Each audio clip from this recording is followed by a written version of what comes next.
All right, welcome everyone. I'm going to call the Thursday, June 25th, 2026 regular town board meeting to order. Will the clerk please call the roll? Councilmember Subramanian, Present. Councilmember Belowski, Present. Councilmember McPartlin, absent. Councilmember Brennan. Here. Supervisor Cassidy Dorian. Here. Will everyone please rise for the national anthem? Yeah. Somebody come up and sing that. I pledge allegiance to the flag of the United States of America and to the republic for which it stands, one nation, under God, indivisible, with liberty and justice for all. All right. We have 3 sets of minutes to approve. We'll start with the special meeting minutes from June 9th, 2026. May I have a motion? So moved. Oh, sorry. In a second? Yep. All in favor? Hi. Aye. Aye. Okay. And may I have a motion for the May 12th, 2026 meeting minutes? So moved. In a second? Second. Any changes? This one was a little longer. All right. All in favor? Aye. Aye. And may I have a motion for the May 28th, 2026 regular meeting minutes? So moved. And a second? Second. All in favor? Aye. Aye. Aye. Okay. All 3 sets of minutes have been approved. We're going to move on to a presentation by EGS. They're going to do a review for the town and talk a little bit about the services that they've been providing for us as we try to manage our energy costs. So you guys can come on out.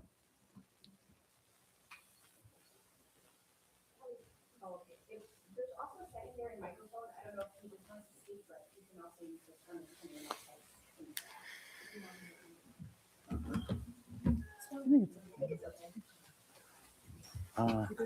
Yeah, I think it's fine. Yeah. Thank you very much for having us here today in front of the board. My company is EGS.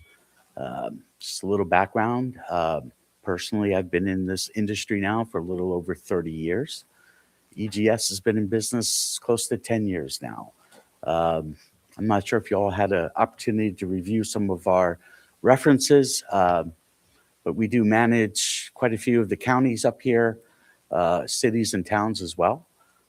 Besides that, we have BBL, Siena College. I noticed that I saw Andy Katz from the JCC. He's also a client of ours as well. So, we do a great job in managing your energy and looking for opportunities to better your position. So with that said,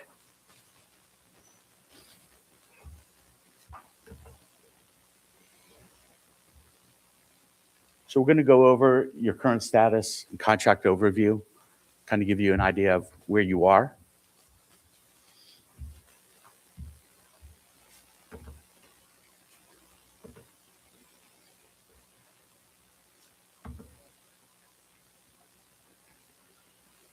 Okay, so where we sit right now is that you are with Constellation for electricity. Your natural gas right now, you are not under any sort of agreement, which makes me very nervous, to be quite honest. So I think it's imperative that we get something hedged very soon. I'm not sure if you guys even looked at your bills at home, but January, February, the market went higher than it's ever been. I mean, National Grid was at 28 cents. I mean, that's just unbelievably high. Thank goodness our clients were hedged, so none of our clients got hurt. But obviously we meet a lot of people, and a lot of people did get hurt. So, a lot of this really boils down to not so much of buying the energy, right? You can buy that almost from anybody. What's really important, and what should be important, is what does EGS deliver for the town. What are we going to do? How are we going to get our hands around what the future holds, right? I mean, the past is the past. There's nothing we could do about that. But really, it's the look forward that's really important. So your electric contract expires in November of this year. One of the first things I'd like to change is you don't want your energy coming due in winter. That makes no sense. You're at peak time. So I would look to adjust that, right? You want really your contracts to come due in what's called the shoulder months. Are you familiar with that term? Okay, I see you shaking your head. Wonderful. So the shoulder months are after winter, before summer, after summer, before winter. Those are the 2 times a year you want your contracts to come due, and that's really when you want to negotiate because it's not hot, it's not cold. Yeah, it's beautiful out, like it is now. It's a beautiful day. Not many people are running air conditioning and all of that yet.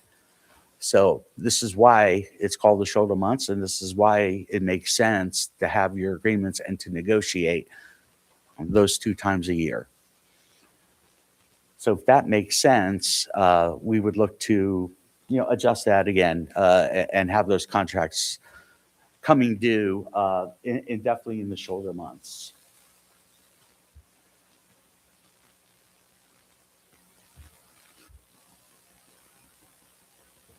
So here's a timeline, if I may. This is your past, right? Fixed price, something the town has always been favorable of in the past. You've been on a fixed rate ever since 2018. The current Constellation. I'm sorry, I'm going to stop you. If you move away from the mic, you got to use the handheld for the public meeting. Thanks. Public record. Thank you. I was actually thinking, if you have control of the PC back there, can you see about starting the slideshow and maybe hitting Control Plus to see if we can get the text a little bigger? Is it up there? Oh, great. Thank you. So you should just be able to click it. That's a little bit better. Thank you. And thank you. Wait. So going back to where we were, y'all entered an agreement back in October of 18. It was a 2-year agreement. It expired in November of 20. At that point, you were paying 0.058, which is a tremendous rate compared to obviously where we are today. This is your current contract, November 23. It expires, as we discussed, November of this year. And you're all in right now at 10 cents, a little bit over, but roughly 10 cents a kWh. Natural gas, right now you guys are just floating on the open market at the mercy of the market.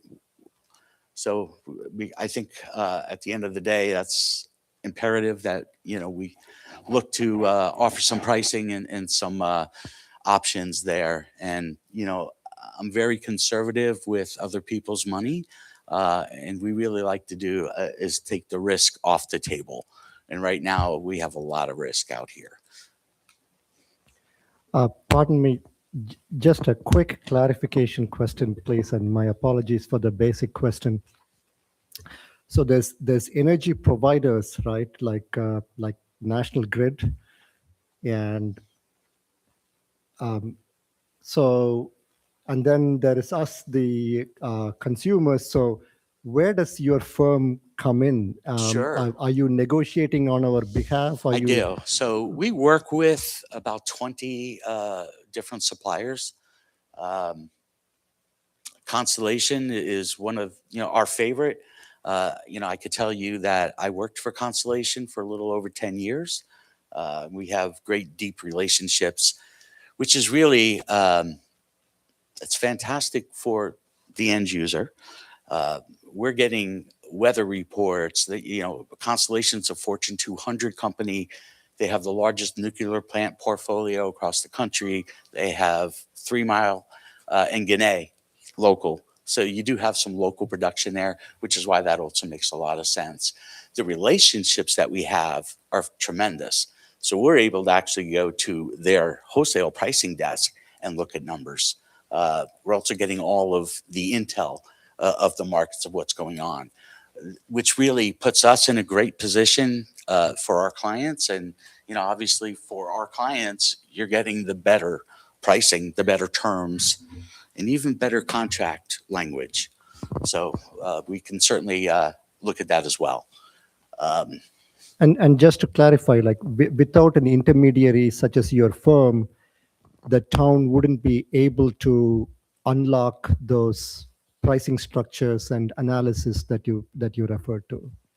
Let me just make sure I'm clear about your question. So if you enter into an agreement, it's not an agreement with EGS. It would be another agreement with Constellation or a different supplier.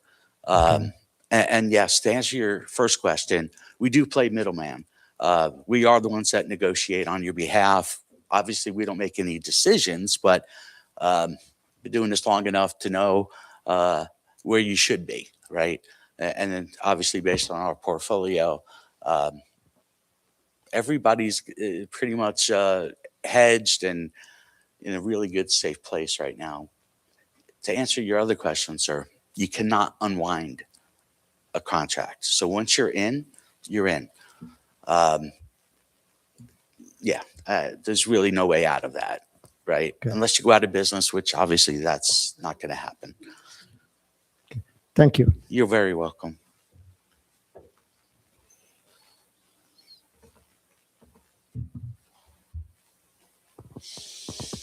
Your current budget. So right now, the town uses 3.58 million kWh annually. That's a pretty sizable load for a town, I have to tell you. Is that Really all? is. That's all funds? That's not just general and highway? Did we do water and It's sewer and? Yeah, it's all accounts. Great. Okay, yeah. Your supply costs right now, we're running about 362,000 just on the supply portion. That does not include your delivery charges. So if you're familiar with your National Grid bill, there's always two sets of charges. One is for delivery, the other is supply. We help you on the supply portion. Natural gas, you use about 74,000 therms, and your spend is roughly about 31,000 annual.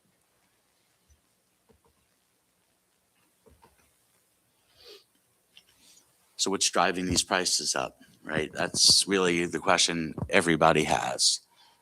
Weather, certainly. Politics has to play. Everything that's going on in the East Coast, in the Middle East right now, is all really kind of jacking prices up. It's the uncertainty of the market that really, everything's really more speculation of what's going to happen than what's actually happening, right?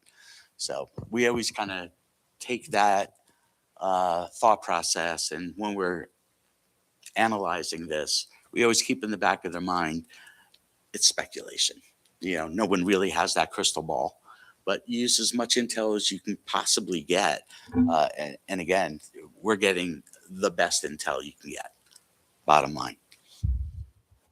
You have capacity issues. So you're seeing your delivery charges go up tremendously, and they're going to continue to go up. You're looking at a 40% increase over the next 12 months, and that'll be on your delivery charges. Why? Really because of the grid. The grid is in just horrible shape, and it certainly needs infrastructure upgrade, which we're supposed to all be paying. That's a tax that we're paying, but it's not happening anytime soon. So capacity, actually what that means is it's all of the congestion that are on the lines. And when there's too much congestion, that's when you get you're rolling brownouts and blackouts and what have you. Once again, there's help there as well. There's strategies that we can implement that'll help you on your delivery charges as well.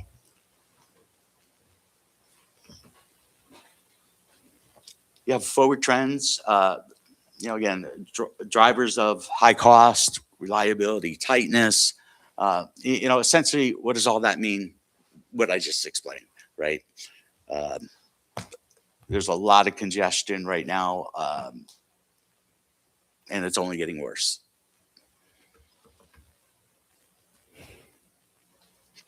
So New York,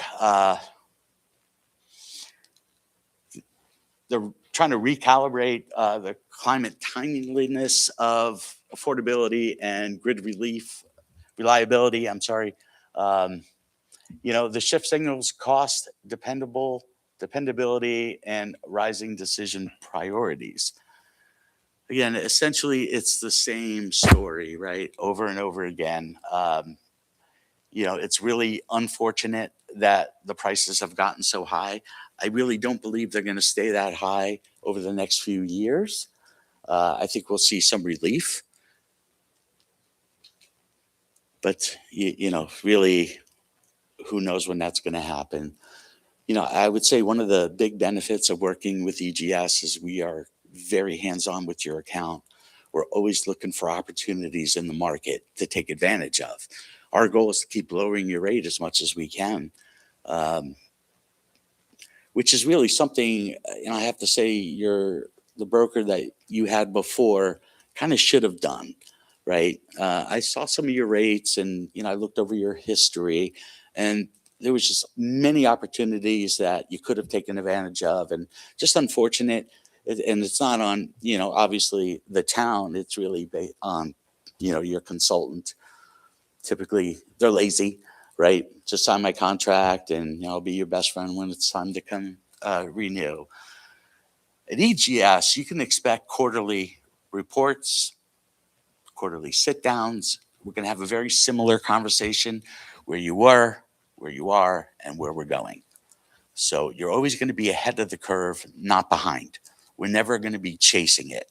I'll never have you in a position where kind of where you are now, right? Your contract's coming due in November, and we're at that mercy right now of those dates until we implement the change.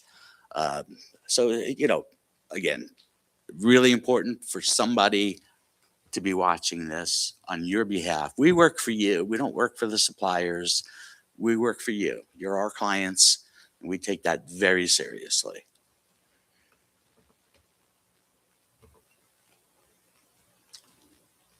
So we are proposing a 24-month fixed rate contract. I have to ask, are you pretty well set on that 24 months? I'm not sure I'm set on anything, which is why I invited you guys to come in here, because Okay. I feel like if this is complicated for me, it's got to be complicated for everyone else. So I think even just this discussion on kind of unwrapping how this all works is really helpful. I think my hesitation anyway in looking at a 60-month contract is just exactly what you stated: is the volatility is it exists. They're projecting, they're basing all of their rates on assumptions, and that's where we know we're high now, and so Right. locking in makes me a little uncomfortable. Sure, and it would me as well. But there is an option that every supplier offers, and that's called a blend and extend. So if you're paying 10, the market falls to 7.5. It's very easy. You do a weighted average of what your new rate and what you're currently paying. And then we extend your term out, right? But it's a win-win. You're paying less for a longer period of time. The strategy that initially I wanted to implement was a 60-month with a 24-month fixed block. So for the next 24 months, you're going to be fixed. But there's two sides of pricing on any energy contract. You have the actual cost of the commodity of the electric, and then you have all the ancilleries, the capacity costs, the transportation costs, all of that. What I would suggest, and again, this is something we do with absolutely every single one of our clients. This is the perfect way to start. Let's start with that 24-month on what's called the energy block, right? But you'll still have 3 years on your agreement. So as you noted, we are expecting everything to go up. So would it make sense to hedge that now and take that risk off the table And then the only thing we really need to be concerned about from there would just be the actual commodity cost, right? And that's doing this. So it's very easy to look at a day, any day, right? And you see those huge dips in the market. That's when we're immediately on the phone with whoever, our point of contact is going to be. And then, you could choose from there whether to exercise that or not. I will say I'm not 100% sold on, the 5-year or the 24-month. It's really what you feel comfortable with. It's my job just to let you know why, right? And why maybe that makes sense. Maybe it doesn't, right? Do you find that most of your municipalities are entering into 60-month contracts? All. Yes, absolutely all. And renewed many, many times. And we just renewed the County of Schenectady. Actually, we did a flip to fix. So they were on a variable and we flipped them right into a fixed rate. So they're very happy that, this is probably our 4th agreement, 5-year agreement with them, because we're always maneuvering. You have to be nimble in the market and take advantage when you can. And that's something we're really, really good at. I'll tell you, we are. So to answer your question, even the BBLs and everybody else that you see on my reference sheet, they all started on the variable. And then immediately when the market was in the right place, we fixed it in. Little different here, only because of when your contract is expiring. So that's why I'm suggesting, let's lock in 2 years, right? And then we have plenty of time. We already have the more expensive part of it already hedged. That's already bought and paid for. It's done. So that would be your advantage. I would hate at the end of 24 months to come back to you and say, oh, now it's 15 cents. And, like Jeff, it's just, I've been doing this a really long time, and I really, I want to position you guys correctly. So I'm just going to leave it at that. I'm giving you just Yes. my humble advice.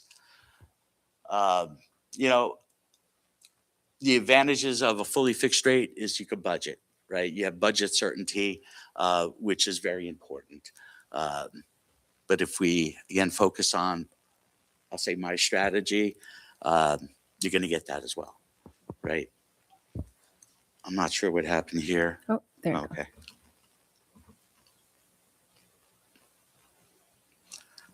Why EGS? Well, it's pretty much everything that I've just explained. What you're looking for, honestly, is it's not so much the supplier. You're looking for the consultant who's really going to be very proactive with your account, looking for those opportunities and making sure that we take advantage of them. I could tell you right now, you're at 10 cents. It's probably going to be a little higher right now. You locked that in a couple of years ago. So market's a lot different today. We're probably going to be around the 12-cent range, but we're heading into another shoulder month, right? So there will be opportunities there to blend and extend as well. So, with us, you're never stuck, right? And I think that's really, really important. Even if you have a fixed rate, most people think, oh, I'm locked in. I'm stuck. There's nothing I can do. That's really not the case. Do you have any kind of analysis based on the rate? So what I mean is, like, in the first slide, you showed our consumption and you're presenting rates and our current rates. And given your firm's prior experience, like, can you say, well, with a 2-year locked-in rate, this is what your total cost over 2 years is likely to be, which represents so much savings or not. With a 5-year, you have the potential to unlock this much savings. So can you put actual dollar amounts based on the rates you are proposing? So yes and no. I'm a straight shooter. We don't know what the future holds, so it's very hard to give you future numbers. It's really, if I did, it wouldn't be very honest to do so. What's guaranteed is what happened the past and today, right? What did the market do today? We can make predictions, but that's all they're going to be, and I'm just being really just straight up and honest with you about it. A lot of people could come in here and just put up some beautiful numbers and look great, but that's just not going to be reality. One more point I'd like to bring up, if I may. You're on that 24-month now. We all know it's expiring. We also know the market's going up. Somebody should have at least extended your agreement out, even at the 10-cent mark. But even before that, your rates were, 5 cents, 8 cents. I mean, somebody should have suggested that you took that and ran as far as you could with it, right? I appreciate that insight. No, absolutely. I'd like to just open this up to a little Q&A. If you have any questions that I can answer. I should have also clarified in the beginning that EGS, the town doesn't pay them directly. I believe your contracts are negotiated outside of here, I would assume, with Correct. energy providers. Thank you, Aaron. We get paid by the supplier. You will never write us a check. I believe we are conducting a forensic audit currently. So that's another one of our services that we offer. It's a very, very deep dive into, all your bills, your telecom, your internet, cell phone, gas, electric, National Grid. Did they really read your meter correctly? Sometimes you'll see read and then estimates. What are they estimating, right? And so that's unacceptable. We want actual numbers, and we ensure the fact that happens. And so is the audit would help us determine, I know you mentioned early on that you felt like we were a high electricity user for a municipality of our size. So as part of that forensic audit, would that help to identify Absolutely. where those high using, I guess, areas would be? Absolutely, because we can break that down by account and, look at the load profiles per account. I have some ideas. Yeah. About So the audit will reveal a lot. We're in the midst of auditing Orange County right now.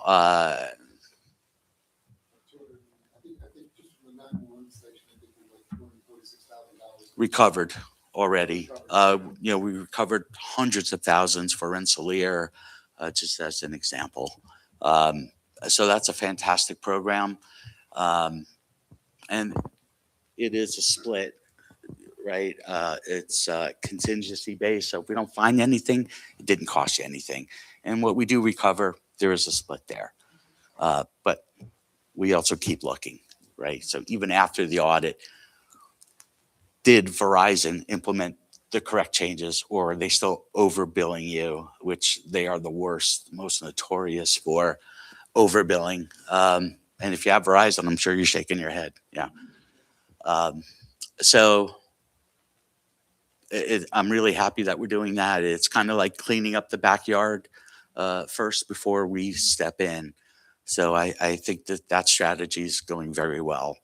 Other services that we do offer is credit card as well, auditing. So I'm not sure if you guys take much in credit cards for taxes or whatever. probably not as much as other municipalities. Our fees are still pretty high, and we have the residents paying them right now because we can't get a good enough rate and enough people to use it in order for it to make sense. Might change in the future. I'm hoping it changes in the future. Sure. And if you'd like, we can take a look at that together as well. Absolutely. Okay. Typically we say if you're paying over 3%, you're paying way too high. So We have, I think, what did we say, like 14 to 16 different credit card processors here in town. So okay. got a bit of a silo situation. We're trying to fix that one. Unravel. Yeah. That would make sense. In page 3 of your proposal, towards the bottom, Constellation's 24-month rate of 0.12273. Then it goes on, and then an estimated annual cost of $438,000 and in that range. And then it says not including delivery costs from National Grid. I don't know what delivery cost even means. Sure. Could you please Allow me. expand on that? Yeah, no, absolutely. And I know this stuff is really confusing. If you're not an expert at it, you need one. So, as I explained earlier, there's two sets of charges that you will see on your National Grid bill, even your home bill. When you go home, please look. But you'll see your delivery charges and you'll see your supply charges. So right now we're only talking about supply. The other strategies we can implement, but that's more of, this is what tweaks we should make, certain things like that. I'll go into it real quick.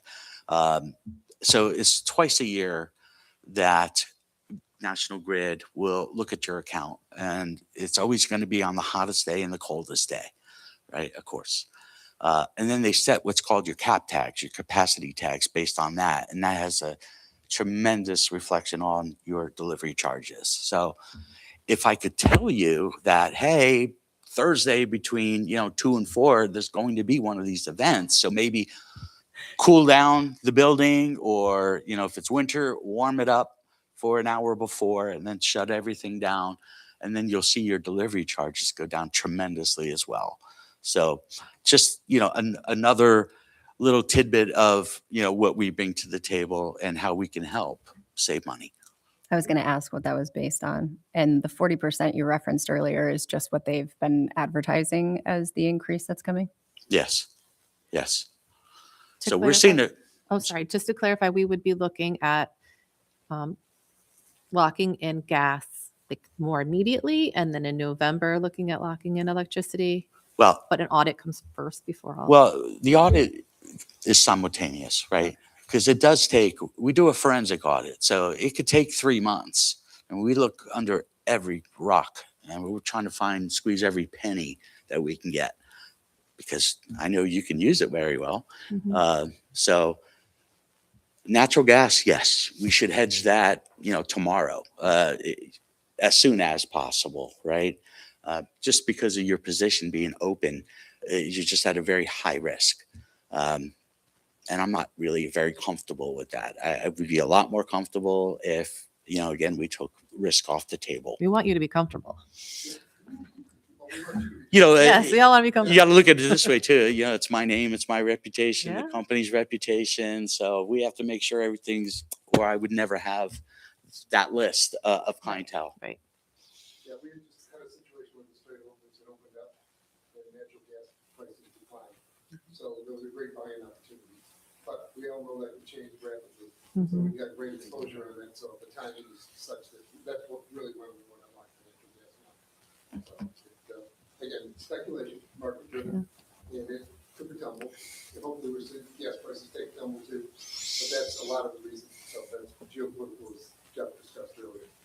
So that's what it's. It does have a big impact. Yeah, yeah. And that's obviously, something we're following very closely. I mean, you feel it at the pump, you're feeling it everywhere. Food prices, everything. So Dean's pretty good at watching those markets. He's had 40 plus years. As a matter of fact, Dean actually had well, I'll let you explain. No, I had a deep water port terminal here in Rensselaer, New York, on Hudson. And I recently sold that to Sunoco, working in the natural gas and electricity business. So it took one commodity moved from another. So he actually supplied, very humble, Albany Airport with all the jet fuel. So every plane that took off using his jet fuel, as well as the U.S. Army as well. He created a very special fuel that wouldn't freeze at very high altitude. So that's pretty tremendous, in my opinion. Going back to, That was the stewards of our major account. Yeah. Oh, you now you have me. Yeah. Right? Going back to the electricity, Yeah. yes, you want to at least start hedging, as I explained earlier. Let's at least put a hedge in and get the ancillary costs locked in. How I would personally play this out is I would go for the 60-month because it gives you that long runway that you're really going to want. Because right now, look at your situation. You're in a 24-month, it's coming to an end. Even if we did a blend and extend, your runway is short. You only have a few more months left, right?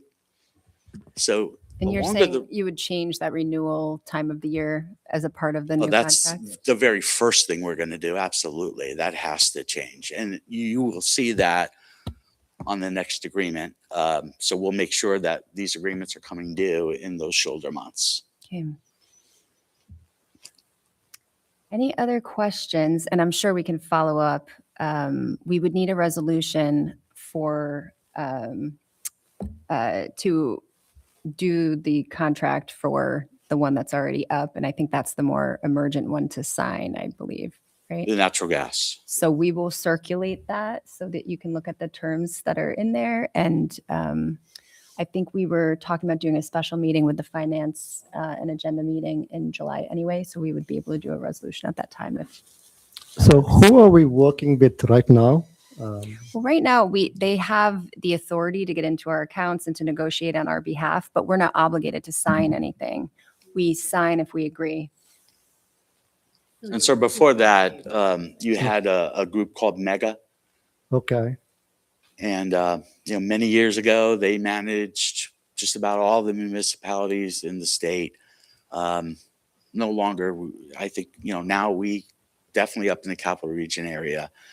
We've proven value and they've left and came over to EGS. Okay.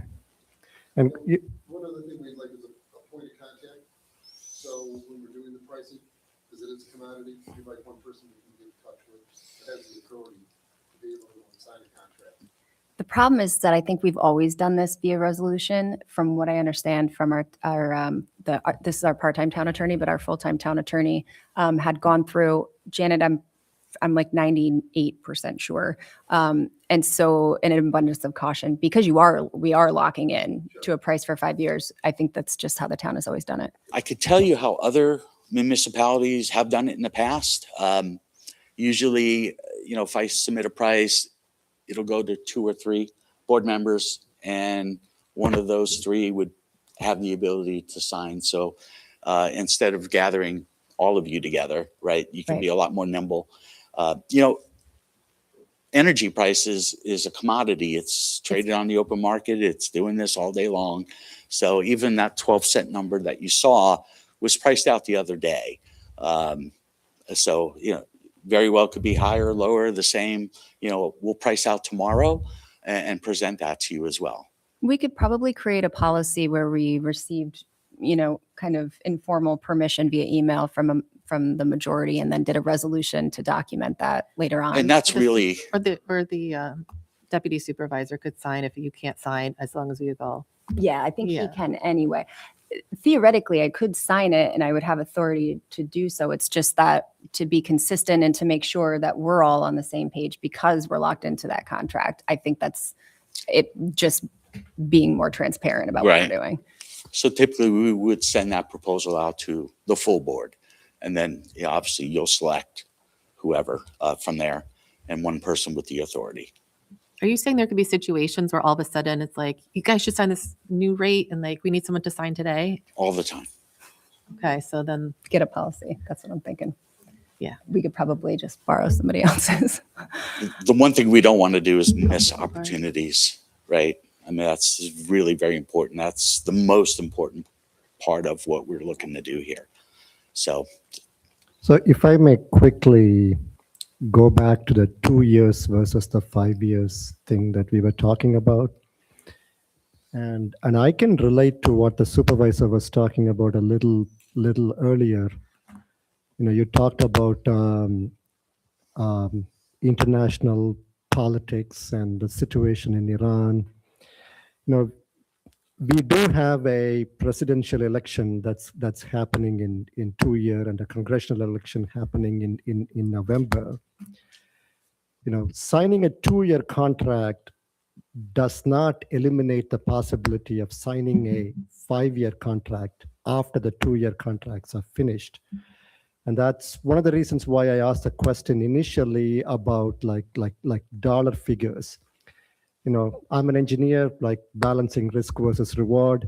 So if we say, well, we have the possibility to lose, say, X amount of dollars by going for a 24-month contract instead of a 60-month contract.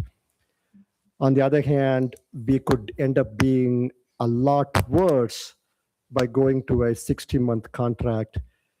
A 24-month contract seems to be a low risk, let's test out a new firm kind of approach to get some baseline, and especially, and a lot could change in those 2 years, including a new federal government and the state of Hormuz, the fees and all that being resolved. So at least for me, and I'm speaking for myself here, I'm not entirely sold that the 60-year contract is 60-month contract is infinitely superior to the 24-month contract.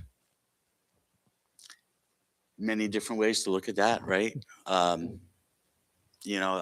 think the scenario that we're looking at is just right now, where you're coming to an end on your 24-month agreement and the market's higher. So now what? Even if we blend and extend, you only have a few more months left. Listen, I'm not trying to push you into any term. My job is to lay out what makes the most sense, my experience, what all of my other clients are doing, how they're saving money. It's a proven system.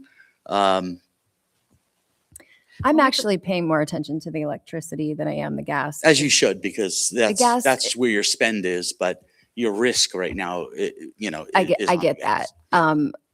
It was one of the reasons that I didn't mind hesitating and not jumping on this, was because I knew we were covered at least for a little while with electricity. But now with what you're saying, we should have been negotiating this a while back. That would have been nice to know with our previous broker. But the electricity is by far our biggest issue.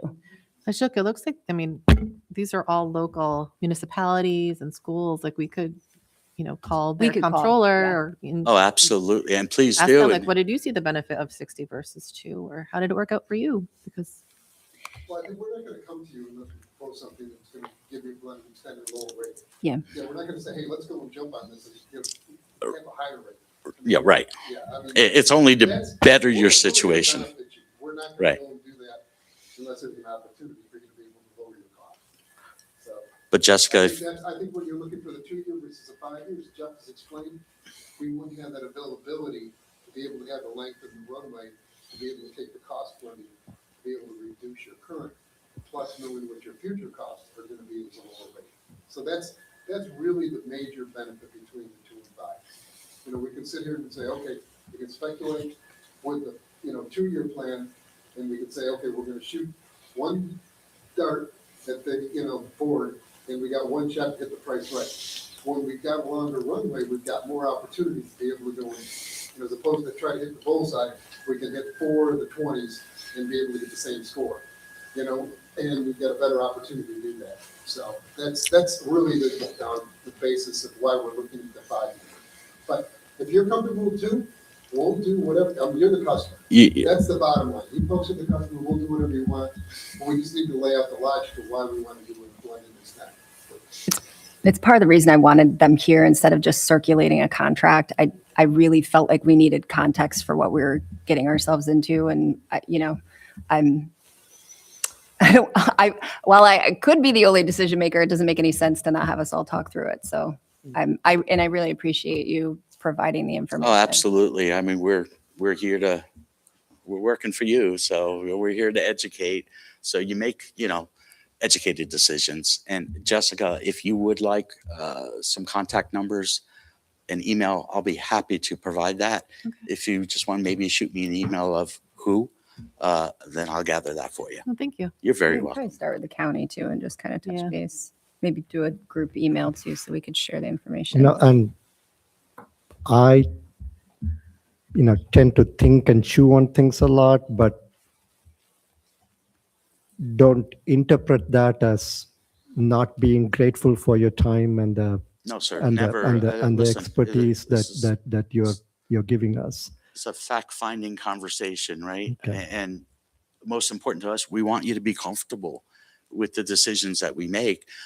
We'll lay out all the data and show you how and why this makes sense, and maybe not so much this, but ultimately, we want you to be comfortable.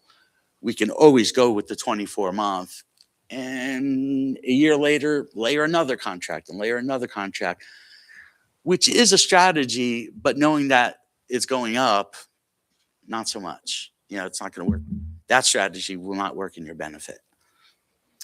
Now, I guess that's part of where my hesitation is coming from when you say it's going up, right?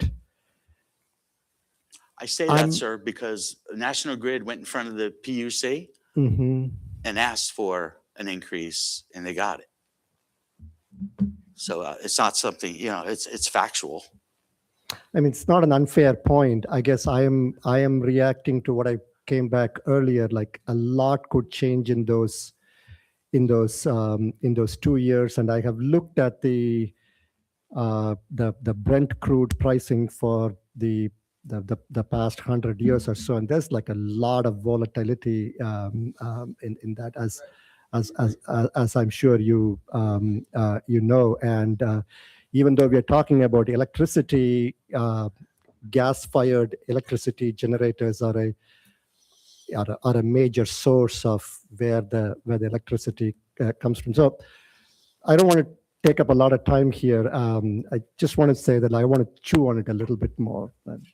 I would hope you will. And I'll leave you my card before I leave. And if you have questions or data you're looking for, we'll be happy to help you with that. Can I ask a couple of quick process-related questions? It's only $1.95 a question. I'm happy to pay that. Your firm is, from your letterhead, it looks like you're headquartered in Arizona. Like, what local support Sure, structures? yeah, absolutely. So we have an office in Canandaigua, New York. We have offices in Florida and Arizona as well. Okay, and in your packet there are like several letters at the back. The first series of letters seem to be recommendation letters from your current customers, and the Yes. second series of letters seem to be municipal agreements giving you the permission to negotiate on their behalf. Am I So- reading that right? Essentially what those are, which is kind of what you did. It changes or replaces mega, right? So as I said earlier, all the municipalities were with mega. And so we asked for that letter that we can present to Constellation that says they no longer really want to work with mega. They want to work with EGS. And that's really what you're looking at there. Gotcha. Thank you. You're very welcome. Sorry. All I want is the high and the low date to turn my power off. It'll be on the town website and on the app. Yeah, right. A supervisor, a member from the audience got a question. Yes. No, seriously, we'll send out an email blast when those rates, when the dates will occur. We'll have that information. And what you do with it from there? Ooh la la. I You would heard it love here that. first, folks. Would you mind handing the microphone to a resident that has a question here? I can talk loud enough. Well, just for the live stream. So actually, I'll try and keep it to two questions. The first is, have we looked at perhaps partnering with other towns, municipalities to increase our bargaining power versus just being Niskuna, being a conglomeration of municipalities so that we've got more sway? And then the second one that I would ask is, given the delivery charges and things of that nature, have you looked at any proposals regarding energy storage, which helps reduce the demand surge charges on deliveries? Things like we're moving into electric buses. There's vehicle to grid solutions that allow the use of electric buses as an energy source, which provides approximately $3,200 per electric bus per year savings. You look at 94 buses, that's about $300,000 a year that Niskuna could recover with a vehicle to grid program using the electric bus fleet, which we're legally mandated to get anyway. So there's a lot of things that I'm wondering about. Are we looking at ways of increasing our bargaining power, ways to reduce the demand surcharges? So the short answer is no. The longer answer is for your first question. I have a school finance background, so I know that realm much better than this. But one thing that school districts do really well that municipalities don't do is they get together and they increase their buying power in every way, shape, and form possible. Towns, they don't do that. I don't know why. I've been asking that question a lot. People look at me like I'm crazy. I don't really know the background of it. All I can assume is that there's politics behind it, and schools have a little bit less political influence at that level. They also have, especially in New York State, they have BOCES integrated into their systems, and BOCES are like a natural place for collaborative work in that same realm. I wish they had a BOCES for towns. I keep saying that. But one thing is we are completely disconnected from the school. So they have a completely separate budget, completely separate leadership. So we have absolutely I think that's confusing for a lot of people because we actually even collect the taxes for the school here. So it seems as though, even though we talk to them as much as we can and try to collaborate a lot, their finances are completely separate than ours. And they probably are working on things like that. Just because I know they've got a lot of things that have been in place, since the mid-century, with BOCES starting like the 50s or 60s. And they've been working on this for a long time. So maybe this will be the year that towns get together and start figuring it out. It actually came up because we were talking about water treatment plant chemicals. I'm like, why aren't we buying these all regionally, all together, right? So I agree with you. I think it's a great idea, and there's a lot of opportunity out there. Sir, can you state your name for the record? Richard Norman. Thank you. I'd like to answer your question. So it's not how that works. It's not based on volume, how much you use. It's how you use it. It's your load profile. So if you're more of like a flat load, consistent user throughout the day, throughout the month, throughout the year, you're going to get a much better price than somebody that's spiking, all over the place. So it doesn't matter how large or how small. I can have a pizza shop next door getting a much lower price because he's a better steward of using energy. Okay, so what about battery storage to help you mount load? So absolutely, we are working with Siena College right now. We're putting in solar and backup battery as well. So yes, it makes all the sense in the world. Charging stations. Also, there's a lot of programs out there. There's a second half to this conversation that I didn't dig into just because I knew it would generate a lot of conversation. So I feel like we can separate the solar piece, because I remember chatting with you about trying to figure all of that out in town. We've got some weird pockets of panels and et cetera. Right. And I noticed your parking lot. Yeah, Yeah. there's a lot going on there. So that's a longer conversation, but it's a great question. Yeah, it really was.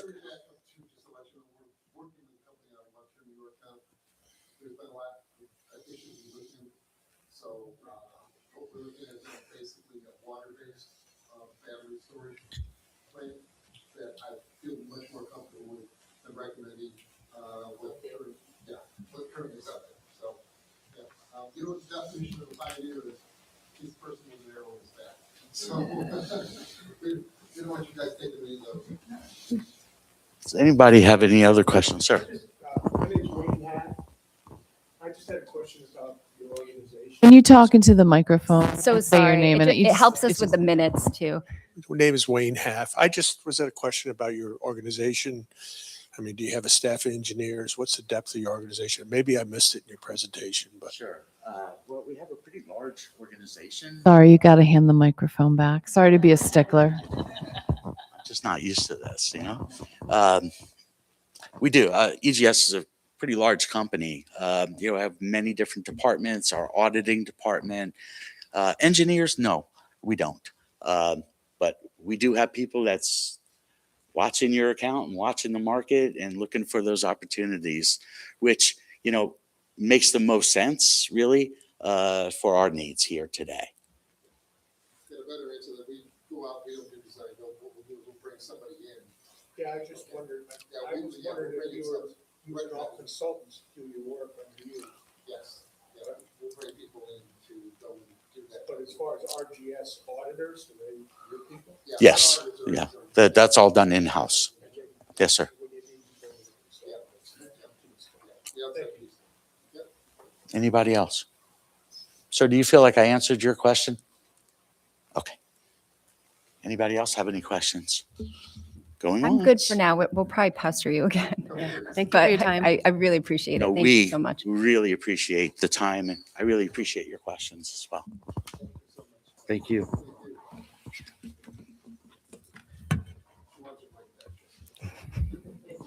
Come on, Kelly. All right, we're going to move on to our committee reports, and we will start with police and public safety. Thank you, Madam Supervisor. Police and Public Safety was held on June 4th. Under training, we had Officer Walker, Officer Robinson, and Sergeant Mora attended crisis intervention training at Zone 5, beginning of the month. And this was a training to continue to build the Niskayuna Police Department peer support team. Under citizen correspondence, for ongoing, we had the River Road Speed Zone near Blatnick Park, Kelts Farm Development. We had somebody worrying, some residents worrying about the speeds, and Chief Koshin stated that he's waiting for information from Town Planner Laura Robertson regarding previous studies conducted during the Kelts Farm development so that we could do a full analysis. Secondly, under new business, we had a resident with Buckingham Drive speed concerns. This resident contacted Supervisor Cassidy Dorian specifically, stating that they had concerns regarding speeding during school bus pickups in the morning. Chief Koshin explained that the police department will be putting out a speed data box to conduct a traffic study. Under Complete Streets, our Complete Streets chairman, Bill Chapman, joined us. First of all, we talked about Birchwood Road speed and traffic concerns ongoing. Chief Koshin read the analysis that was conducted on Birchwood Road. We found an average speed of 27 miles an hour at 85th percentile, 31 miles per hour. And this was actually lower speed rates than the analysis conducted in 2024 and 2025. So there was no speed concerns there. Bill Chapman talked about the number of commercial vehicles that are utilizing Birchwood Road as it has become a commuter road and it links up to the town of Colony. Mr. Chapman also stated that Complete Streets continues to evaluate all of the Niskayuna Central School District school zones for signage and speed zones. And he also anticipates that they'll be giving recommendations to the town board for consistency around all the campuses. In particular, he talked about JCC and Craig, that area there, looking to move forward with a pedestrian safety plan for people to cross the road. I know personally that's something I started working on when I first joined the board years ago. So it'd be great to kind of keep moving with this project. It's a pretty dangerous area to look at. But I know school-wise, there's a lot of students in like Hillcrest Village and on that side of the road that could, if they're running late to school, could walk over, or their parents could walk over if they didn't have transportation, but there's no way to cross Balltown Road there. So that's something that would be great to move forward. Mr. Chapman also talked about e-bikes. This is an ongoing issue for our department to keep working towards more safety in our town. He talked about, we don't have a local town ordinance on e-bikes. E-bikes cannot be ridden where bicycles are permitted, like bike paths. He talked about Complete Streets is evaluating other local ordinances from surrounding jurisdictions to evaluate ordinance needs for our specific town.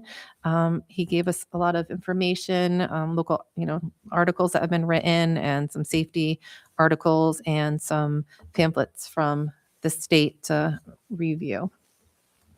Under town events, we have Coffee with the Cop at the Senior Center. Chief Koshin will be hosting this the third Tuesday monthly. And we also talked about National Night Out that was planned for August 4th, but has since been canceled. There's a lot of complications with availability of vendors, and unfortunately we had to cancel that event. Under Town Clerk Martinelli reminded residents that all dogs residing in the town of Niskuna must be licensed through the town clerk's office. I believe that can be done online now. Oh, initial in person. The initial license has to be done in person, and then they can do it online Okay. to renew, Okay. I remember we made it as a little long bit as the easier. rabies is up to date. Yes. It's a pretty easy process. I've done it. Under fire departments, we had Representative Michelle Mazurik visiting with us, and she stated that Chief Venna wanted to thank all the partners for a great collaboration on a successful Niska Day event. He felt like it was the best one ever. So that was really great news. Under personnel, we have Officer Hansen has resigned to take a position with the Arizona State Police. We also have Officer Breslin has notified us of his date of retirement of July 31st. So we're sad about that, but very excited for his next chapter, his next adventure. Under resolutions, we have the surplus of a vehicle. It's a 2023 Ford utility. We did have some residents reach out and question, why are we surplusing a vehicle that's only 3 years old? And the answer to that is our policy, because our vehicles are utilized 24/7, 365. They don't turn off when we're on calls. So I think that one was well overused as well. Like the mileage on it was super high. Something was leaking on it. It was yeah. problematic. So they're not in good shape when they're done with being used as a police vehicle after 3 years. And then we have Remind, Inform, and Celebrate. Let me get my notes. Let's see. For Remind, Chief Kosher reminded us that fireworks are not permitted in the town of Niskuna without proper application through the town clerk's office. Only commercial fireworks displays may be permitted through proper application. And for Inform, Chief Koshin let us know that we are collaborating with the Schenectady County Sheriff's Office and the State Police on Route 7. They're conducting overlapping enforcement. It's kind of like force multipliers with us. And that's been going on for the past 2 years, but that is continuing. And we're very thankful for all this coordination. And then for Celebrate, we have Deputy Chief Joseph Twitty is retiring after 26 years of exemplary service. Chief Koshin gave us just a few bullets of Chief Twitty's or Deputy Chief Twitty's career, so I thought I'd just say them quickly. He began his career in 2000. He was the first Black American to be hired by the town of Niskayuna. This was a huge milestone for our town and our department. He's had 26 years of exemplary service. During that time, he has worked every shift as both an officer and sergeant. He was signed to the detective division in 2015 as the detective sergeant, instrumental in numerous cases, always working hard to bring closure for victims and families. He was promoted to lieutenant in 2022, promoted to deputy chief in 2023, where he has served in the role since. And Chief said he can't express his gratitude more for Joe. He's always been there for him and for the department, and he's been a great balance for the department. He'll be greatly missed, and we're very proud to have served with him. Wish him best with his well-deserved retirement, and he'll have his walkout tomorrow, and I'm sure we'll be doing a really long resolution for this guy. The next meeting is scheduled for July 14th at 3:30. Great, thank you. We'll move on to economic development planning and land use. Thank you, Madam Supervisor. We met on June 5th and spent a good deal of time discussing the planned use development at Niskayuna Harbor. Dart Strayer from the Conservation Advisory Council gave us a very good, probably 20-minute overview of what that group is looking at in terms of the environmental impacts of that development. It is online if you'd like to look at it. The climate smart communities continue to work toward the quiet Niskayuna, which this board has begun discussing, which would put some parameters around gas-powered leaf blowers at certain points in the year. And I'm delighted to say that they have also worked with the county, and we're going to have a community compost at the library, which I think is a wonderful thing. For our Remind and Inform and Celebrate, the reminder is to get your building permits now if you know you're going to need them, because summer gets busy and people get upset when they can't get things turned around as quickly as they'd like. So if you know you have a project coming, please start that process. And I would also like to remind folks, if you've not done so, to download the My Niskayuna app. At month 2, we were up to 2,500 residents. It is the best way to get information like road closures, weather emergencies, and other good things that you should know. To inform, this is breaking news. We were not totally informed that this was happening, but on Saturday morning, Canal Corp and the Erie Canalway National Heritage Corridor are hosting their annual paddle event at our own Lock 7. This group moves around the canal and the feeder canals and does this event each year in a different location around the state. It will bring 200 plus kayakers to Lock 7 on Saturday morning. So if that is part of your routine to be out on the path, you might want to adjust your time or anticipate that there'll be a lot of people there. I know we have a lot of fishermen that are there early in the morning. If you're a photographer and you want a great picture, I highly advise standing over Lock 7 around 9 or 9:15, because 200 colorful kayaks in the lock moving through is pretty spectacular if you've never seen it before. Paving on Graham Boulevard continues. The weather's been a little bit of a challenge, but they are making progress toward the end of that process. It'll be wonderful when it's done. We are still looking for people to join the Architectural Review Board. So if you have someone with that background in your life, we would love to hear from them. To celebrate, yesterday was the open house with the Department of Transportation. This is the update to the Safe on 7 plan that will now bring a light and a signaled crossing for pedestrians at Hickory. It will turn Hickory and Bellevue's parking lot into a 4-way stop. We had a wonderful attendance. We had 2 sessions, 11 to 1 and 4 to 6. Great dialogue with the state. And I just, again, want to thank everyone who's participated in this over the course of months and years to bring this development. Just want to celebrate our Arbor Day art winners. We love when we work with the schools, and also that we've launched a program for young people between 18 and 21 who are post-high school. We're providing weekly sessions during the summer that are providing career development, networking, and really introducing them to so many of the wonderful professionals we have in town. And that's been going on, and it's going great.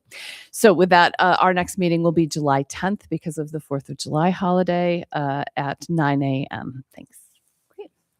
And water, sewer, and engineering and environmental. Thank you, Madam Supervisor. The Water, Sewer, Engineering, and Environment Committee met on Tuesday, June 2nd. Our next meeting will be on Tuesday, July 7th. The meetings are always on the first Tuesday of every month at 8:30 a.m. And the public are, of course, invited to attend.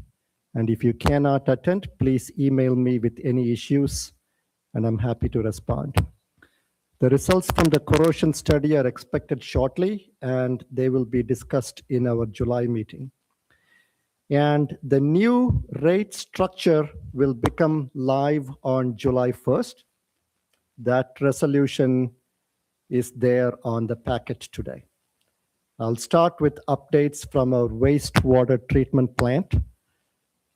I have been on the board for 6 months now, and I'm starting to grasp all the things that need attention there. It is the town's most valuable asset, and it's a pretty complex operation. Recently, we've had some assistance from the engineering firm Barton & LaJudas, and with their help, things are getting better. There is still a while to go, but things are getting better. Some specific positives include, during the past week, our staff has been running the digester boiler on biogas, which we generate on site, instead of natural gas, which we pay for. This saves the town money on the utility bill. There have been some improvements to the sludge dryer. It successfully ran through 2 cycles this week, 2 or 3 hours each time.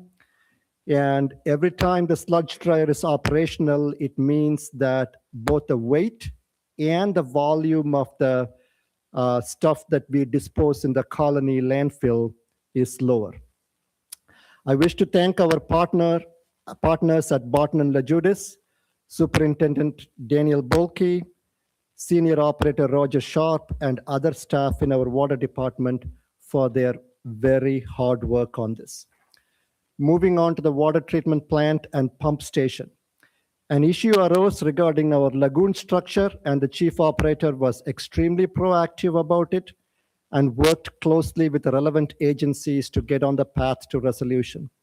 And I wish to commend Josh Walters for being positive, proactive, and diligent. Water mains. 7 water mains breaks last month, 2 of which were serious. Again, the speed and efficiency with which these repairs are carried out is quite remarkable, and all the hydrant flushing is complete. And I will add to the Quiet Niskayuna initiative a little bit. We have started talking about getting to a point where the use of gas-powered leaf blowers is restricted in our town.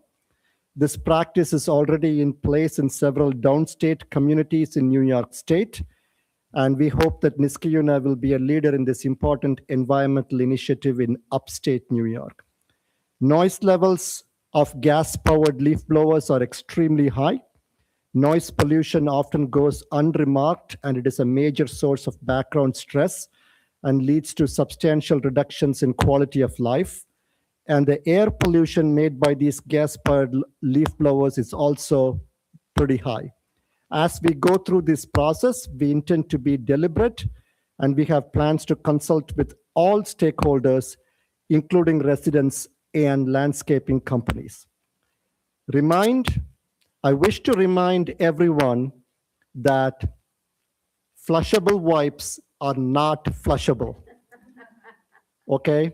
I have been to the wastewater treatment plant, and I have seen where the flushable wipes end up. It is not a pretty sight. You can really help the town by not flushing flushable wipes. Please remember this, flushable wipes are not flushable. I wish to inform everyone that the RTS-based billing will go into effect on July 1. I have some comparisons on old rates versus new rates, and there is a rate calculator on our website. And I wish to state for the record that this is like an extremely hard amount of work, and the supervisor worked very, very hard on this.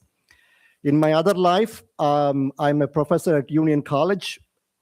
This would qualify as a master's thesis. It is not an unsubstantial amount of work. It is a lot of work that the supervisor has done to get us to this point. Celebrate. I'm very, very proud of our employees. We have excellent staff, not just in water and sewer, but also in highway and everywhere else, really.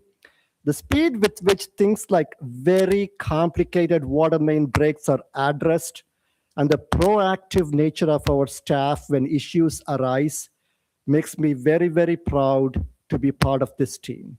Thank you. Thank you, Ashok. All right, I'm going to go relatively rapid fire here. Some quick updates. We had our school resource officer, SRO, program wrap up last week, I think. all good things. As the school district said, they haven't heard anything, which is a very good thing, which means things are functioning the way that we had anticipated. I think Brandon's doing a great job, and we look forward to another continued, I think we're on a 3-year contract with them.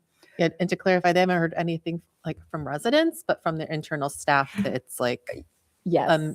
everyone's amazed and so excited and Yeah. feeling like he's- there's a big difference being made. Yeah, he's really doing, it's working out probably even better than we thought it was going to. So, and it's increased the communication with us in the school district, which is wonderful.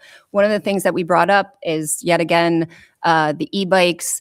We spoke with Phil Steck's office, and I'm fairly certain they're going to be able to give us some money in grant form to help us with some information to get out to parents. The school district, you said that they would help us maybe in the fall to make sure that that's getting to the right people. We seem to be having trouble more with kids than we do adults as far as the e-bikes go. So I think a big piece of it is just knowing what you're allowed to have and what you're not allowed to have and where you're allowed to have it. So we'll be working on that and sending updates. Like parent awareness and student awareness. Exactly.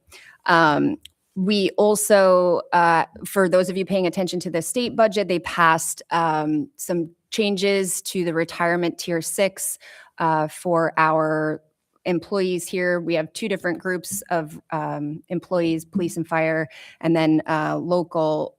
We have a significant amount of employees who are on tier 6. So the changes are not going to impact us this budget year, but they will start sort of the tail end of next year. And so we're working hard to make sure that we're anticipating the increases correctly and so that we can budget around them as best that we can. Obviously, it'll be just projections. But we have that. We have the energy conversation, and we're also going to be doing a claims review with our health insurance company, which I'm going to be optimistic and hope that it's the best news ever, but I will keep everybody updated as we go along just so that you can understand what's going to be, what we'll be talking about during the budget season this year that's upcoming. And with that, we've already started those conversations. We're also going to be presenting a 5-year sort of outlook on not only the tier 6 changes, but also the debt, because we have bond debt that we already know what those payments look like. So we want to make sure that we can present that information. In doing so, we had a great conversation with fiscal advisors who helps us with our bond and short-term borrowing, which are in the form of bands, bond anticipation notes. We've paid off all of our bands this year. That was a part of our budget last year. And while we do have a significant amount of debt wrapped up into our wastewater treatment plant, because we need it to function, or we're in really deep doo-doo, pun intended, we wanted to be mindful of where we were in relation to the amount of debt that we have, and should anything terrible happen, what kind of position are we in case we needed to short-term borrow or bond for anything in the future. We were pleasantly surprised that the comparison of the amount of debt that we have compared to other municipalities is actually, we're in better shape than I thought, because you look at a bill for, you look at your balance of $30 million and you're thinking, that seems like so much. But I don't want you to take my word for it. Actually, fiscal advisors offered to come in to do a presentation as a part of our budget process. So they'll be doing a presentation in August, just to sort of say, here's where we are as a town, so that anyone who has questions about the debt can take a look, pick it apart, ask questions to the experts. So we're not just feeding you numbers. We can look right at them, and the people who are helping us manage that will be there to answer. One other thing I want to mention about the events, it is a bummer that we had to cancel National Night Out, but unfortunately at the county, we had one other municipality that decided to do it this year, and a lot of the emergency organizations are county, so everyone was sort of scrambling to try to get the best people here, like Air National Guard and all. And so we didn't know that was happening until we started calling everyone, like, oh, here's, come to our National Night Out. And so we're a little bit spread too thin. So we've been refocusing our efforts on a new event for the fall that you'll hear more about once we get closer. And then we also have the Office of Children and Family Services at the county, who's hosting a World Cup viewing party on Tuesday the 30th from 5 p.m. to 7 p.m. All are invited. It's a free event. It's sponsored by the county. So it's going to be in Niskayuna, but they will be running running it. So if you are a soccer fan and you want to go check it out, it'll be right at the Zenner Road Fields. They'll have food trucks and a giant screen to watch the game on. It should be a lot of fun. With that, I'll wrap up with the utility rates. I was working on some kind of plain language infographic to put on the website to sort of explain what this looks like. Even though we've done it before, we've obviously changed what the rates look like. I want to show you as residents exactly where those numbers come from so that every year at budget, this is going to be an unusual year because we're changing it here in July. Typically, it's going to be as a part of the budget process, and we'll be able to point exactly to the figure that's driving the rate for the following year. So in fact, this rate will only be active for the 6 months until we get to budget season. We'll have another one start in January. So we'll have lots of information there, but it'll be easier for you as a resident to understand where it's coming from because it's a very simple percentage base split between the number of gallons. We project the number of gallons we think you're going to use, and that's how we come up with things. One thing that we also, I don't think have been super clear about as a municipality in the past is the fact that there's debt service on your property tax bill. And that can get confusing. It was obviously really confusing when we changed the rates because we were pulling one from one sewer district and putting it on one bill and people didn't know where to look. So we unpacked that a little bit, but I'm trying to do it in a way, again, that's a little bit more consumable as far as everything I never wanted to know about utility rates, really. So we'll have all of that information on the website to look at. Hopefully it'll be a little bit easier to understand, but we are here if you have questions. And as I said, we'll be going about this through our budget process, so we'll share information then as well. So with that, we'll use that as a segue into our public hearing regarding the update to the utility rates. We'll open the public hearing now. If anyone has, did you have a list? Okay, if anyone has comments about the utility rates specifically, they're welcome to come up now. Come on up.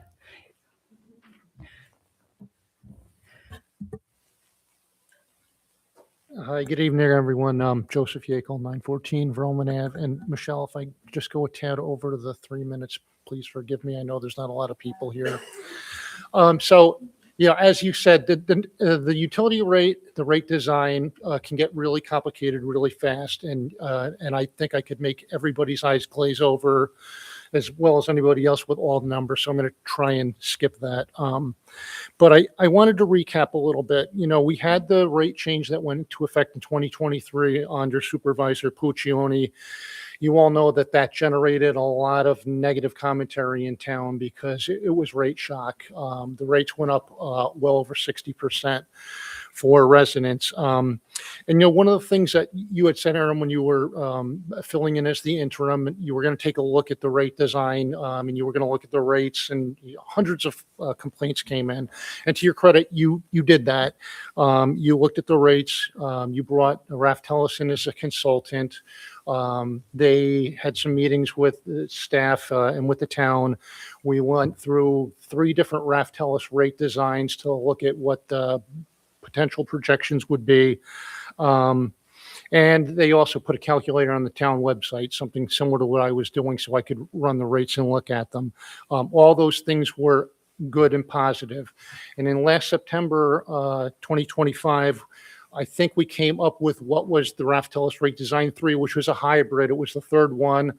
I liked that particular design the best of the 3 that were out there. And those were the numbers that were included in the calculator so that any resident could go onto the website, punch in their usage, and see what their cost would be. And you could compare that to what the rate was. So the long and short of it is based on the current rates that we have now, and I'm an average user. I use around 30,000 every 6 months, and I'm in Sewer District 6. So I just want to put a couple numbers out here so I can try and make a point. For me, I pay around $303 for my 30,000 gallons under the current, you know, I'll call it the Puccioni rate design. When we looked at the Raftellus 3 rate design, which was the one from September 2025, my rate would have dropped by about $5. So that design, and you talking to them and getting feedback, we looked at that. It wasn't going to change my cost much. I might save a few dollars as an average user. It's still 60% more than what I was paying under the old rate, but there was a new paradigm being considered. And for somebody that was in sewer district 1, their rate was $3.94 for the same 30,000 gallons. Raftellus 3 would have put it at $3.96, essentially a wash. So it wouldn't have lowered people's costs, but it would have been fairly similar. Here's where I'm not happy about what I see now with the public hearing. We just got what I'm going to call Raftellus 4, which is really this final one with the new rate design here. And for me, as an average user, this new rate design, because the RTS, the radius to serve fees were all changed, and the volumetric rate per 1,000 gallons for water and sewer has both increased significantly. So my cost will now go up to just about $350 for the same 30,000 gallons. So between Raftellus 3, the September 25 rate, and the one that we just got within the past week, my bill is now going to go up $50 every 6 months. That's for me, it's a 15% increase in sewer district 6. For a sewer district 1 resident, their bill is going to go from $396 to $498 for the same average use, the 30,000. So $100 more for them, 26%. The reason why I bring this up to you is twofold. We got this new rate design kind of at the last minute.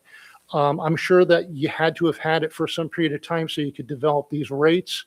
And I'm not sure why we didn't see this, sooner than a week or so ago when the public hearing announcement was out there, because I would have liked to have digested that weeks or maybe a month or so ago to try and get a better handle on it. So I feel like this is at the last minute that we've got a new rate design that's kind of changed things around. And for all the people that had a lot of heartburn when the Puccioni rate design went into effect, they're not going to see any type of a real rate increase. The average user, there's a few niche groups that will, like the small church or the American Legion, that were low volume users that were recategorized incorrectly. But for most people, the rate's going to go up and pretty significantly. So, I see that in just another minute or two, the town water usage year over year is relatively flat. We're staying right about 1 billion gallons a year. Our average daily demand around town is about 3 million gallons a day. That hasn't changed pretty much in many, many years. Our annual cost to the city of Schenectady is fairly flat too, between $1 million and $1.2 million, unless they've changed something new in 2026. But previous to that, our payments have been fairly consistent. Our number of water main breaks, to Ash Oak's point, they've crept up over the years, but they've been fairly flat for the last 4 years. We average about 75 a year. So the 6 that we had last month is right on par. 6 times 12 is 72. So we're fairly flat there.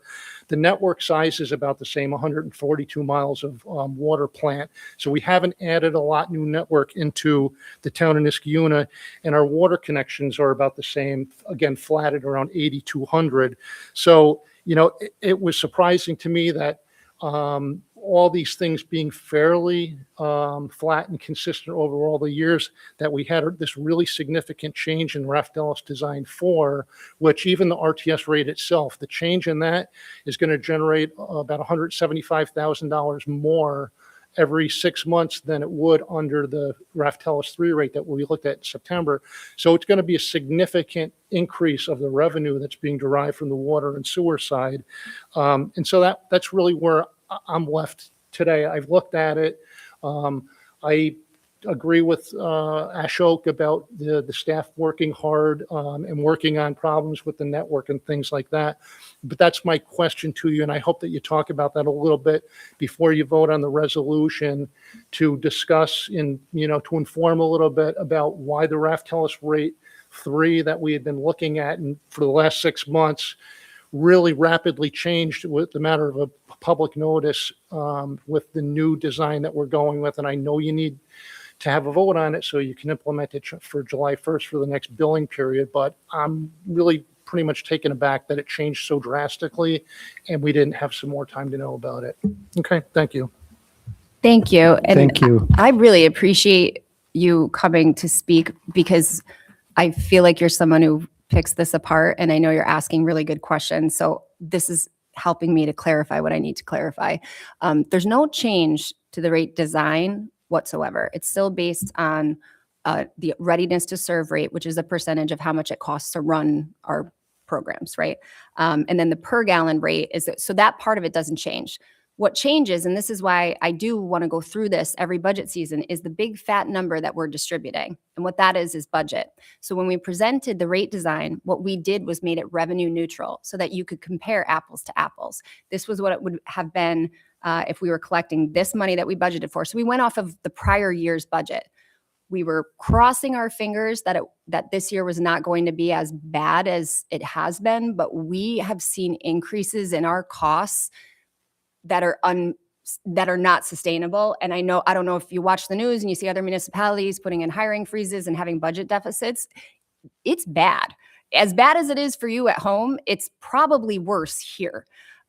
So what we did was made the decision to use, well, I made the decision and let these guys know that I had fed them in there. But what I did was I made the decision to go back to our original budget that was passed. And instead of putting out rates for this 6-month period that was based on the prior year budget, I did it on this year's budget. So that was what that increase was. So the design itself is going to stay the same, but every year at budget, we'll be looking at these two chunks of money. That's what we'll be picking apart. So if you're, and what's changed, right? The original purpose, the original reason that the rates were changed was because we weren't charging appropriately, and we hadn't been charging appropriately for a very long time. We had been borrowing money to purchase things in the operational budget, and that's not okay. That's not sustainable, and we don't want to do that anymore. People have to know what it costs to provide water and sewer services to residents, and you don't know that, and you're not willing to conserve unless you're paying exactly what you should be, and that was the goal behind the model. So I'm actually so glad that you brought that up. I am more than happy to sit down with anyone, and I do hope that anyone who's interested comes to the budget sessions for water and sewer. We'll go line by line. When you could ask any employee here, there is zero fluff in the budget. We're just changing the way we do things because we were paying a lot of money to borrow money for things we should have just been budgeting for. It's like overusing your credit card all the time, being in a situation, hoping that one year you're going to have a ton of money. The ARPA money ran out. Our bills became due, and it was going to cost us a lot of money to roll the debt over again. And we're just not going to do that. So we need to be very clear and real about what it costs. And that's why that increase exists. And I don't want to be the Debbie Downer of the day, but I don't see that changing anytime soon. The same way that your costs are going up every year, it's going to happen for us. And so you should anticipate that the rates will go up. We don't want to fix water main breaks. We want to replace mains so they stop breaking. Because every time it breaks, it costs a lot of money to fix it. But think about all the pavement. We just had a break on Grand Boulevard. They just paved Grand Boulevard. They spent a ton of money doing it. We as the town have to go back in there and repair it now. And it looks awful. So we need to move toward a place where we are feeling good about what we're budgeting for. And if it costs us more money, it just does. But I guess to your point, in the past, I don't think it was very clear where this rate was coming from or where this money goes. I want to make sure everybody understands that. I don't know that I'm always going to be delivering good news, but I want you to, I do want you as residents to understand where the money is going. And we are trying to carve everything we can out of the day-to-day, everything that's unnecessary. I'm laughing because we've gotten to the point now where we won't even sign payment claims until we have a conversation unless we know exactly what it is. Like we've gotten to that point where everything is pretty much stopping at the comptroller's office and we're having a conversation. So I don't want you to think that we're being lax about this in any way. Or that we're just saying, oh, it's a given, everything goes up every year. We're trying our best to cut wherever we possibly can, but I don't want to pretend like things aren't going to go up. They will. It's just sort of where we are. And I can't say anything about the past, but I feel good about the way we're moving forward because I know it's good budgeting and it's good money management. And we won't have these situations where we're freezing hiring in the middle of the year, or we have to borrow money for a budget deficit. We won't be in those positions because we will know where we are every year. Yeah, I like just thinking about the fact that some people were paying for other people's water, and then some people were getting a lot of free water, and the town was putting their charges on our on the town credit card. So it was just a dysfunctional system that wasn't reality, but people didn't want to raise taxes. But we need to be. We have to be realistic Yeah. about what we're looking at. And I don't know if anybody noticed that we didn't do any big projects with our ARPA money, the money that we got from the COVID relief funds. You saw other people municipalities doing projects. What we did here is we used it to replace revenue. That was part of the project. So think about that. Revenue replacement means they're replacing money that you would have had to pay as taxes. Well, that money's gone. So now, all of these, our taxes only increased 0.5% or they went down this year. That's not real. That's borrowing money and using federal funds that were coming in. That's what that is. And it So wasn't politically popular, but we needed to do it, or the town was not in a good space. It was our responsibility to fix this. yeah. So this turned into a real downer conversation. I didn't mean for it to. I don't want to sugarcoat anything. I can just sort of say, this is where we are, and I'm open to questions. And I wish that our budget year had gone a lot differently, but man, I think all your personal budgets, I would assume, are in the same position. I mean, our increases for January and February, to his point, in energy were show-stopping for us. So I'll add a couple of things. I won't name municipality names here, but I have numbers from 2 other comparable municipalities in the capital district for what they charge for 1,000 gallons of water. And those numbers are comparable to our numbers. And the second thing is we've been getting a lot of calls regarding high water bills, and a lot of these are related to irrigation, the watering of lawns, and the town is giving people the option to install a second water meter so that the water that goes into the lawn is not charged for sewer expenses. And I've been also personally involved with a couple of customers who had really big leaks, and once those were addressed, their bills became their per gallon their gallon usage became smaller. So it's worth thinking about things like, does my toilet bowl make a hissing sound constantly? That means there is a leak. There is a large number of customers with these issues as well. yeah, if you have old toilets, I could not encourage you more. You're paying for that toilet. You're paying for a brand new toilet every year because that thing leaks almost as much as our average usage, which is, Mr. Yekel had said 30,000. That's how much a toilet can leak in a year, just a leaky flange on the toilet. And think about the 7-gallon old tanks. They're like 1.5 gallons now, the new ones. So if I could encourage everybody, if you do have old toilets, to get them changed, it really makes a big difference. The other thing is, we had a very dry, people got their bills in the spring. We had a very dry end of the year. People use their water outside a lot. I have a friend who has a similar sized family, newer home, comparable to what I would think the average is. They were at 115,000 gallons. The average usage is 30. That's how much they use the sprinkler.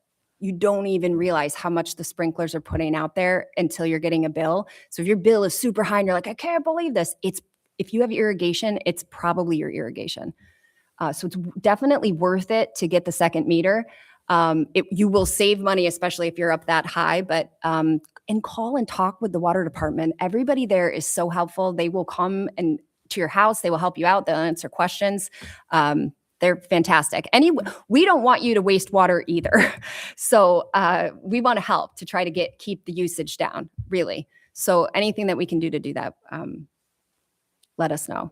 And thank you so much, really, because I know you're asking questions that a lot of people have and don't necessarily come to these. So I appreciate it. You want to come up? I'm not so tall. Leslie Gold, really just a question. The rates go into effect July 1st, but when will they show up in the bill? Very good question. So the 6-month period from July 1 to December 31st will be billed around March, although that may be later next year because we were talking about we were talking about a payment that goes through in the beginning of the year. No, it's the water quality. We have to issue a water quality report, and we paid like $5,000 to send a postcard out, which drove me crazy. And I'm like, can't we just put this on the bill? Well, the problem is sometimes we don't get the information we need until March. So there's a chance we might delay that. But then we've also been talking about trying to get billing information on a more regular basis so that we can offer a different billing pattern instead of every 6 months. Maybe we do quarterly. So that's in the works as well, but we will keep you posted on the date if we do decide to move it. We're just trying to save wherever we can. So But the next water bill will reflect the older rates. the next water bill will reflect the older rates, right? Correct. Okay. Thank you for clarifying. And I will second you on replacing toilets on a timely basis.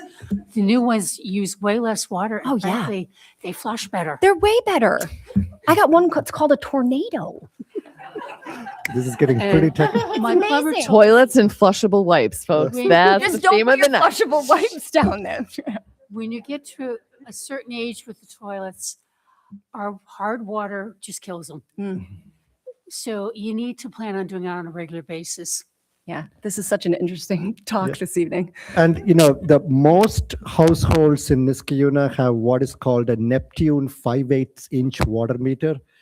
And there are YouTube videos you can watch, but once you are confident that there is no pipe that is open in your home, if you go down to the basement or wherever your water meter is and shine a flashlight right on top of it, it should read 0.00, which means it's not recording any water.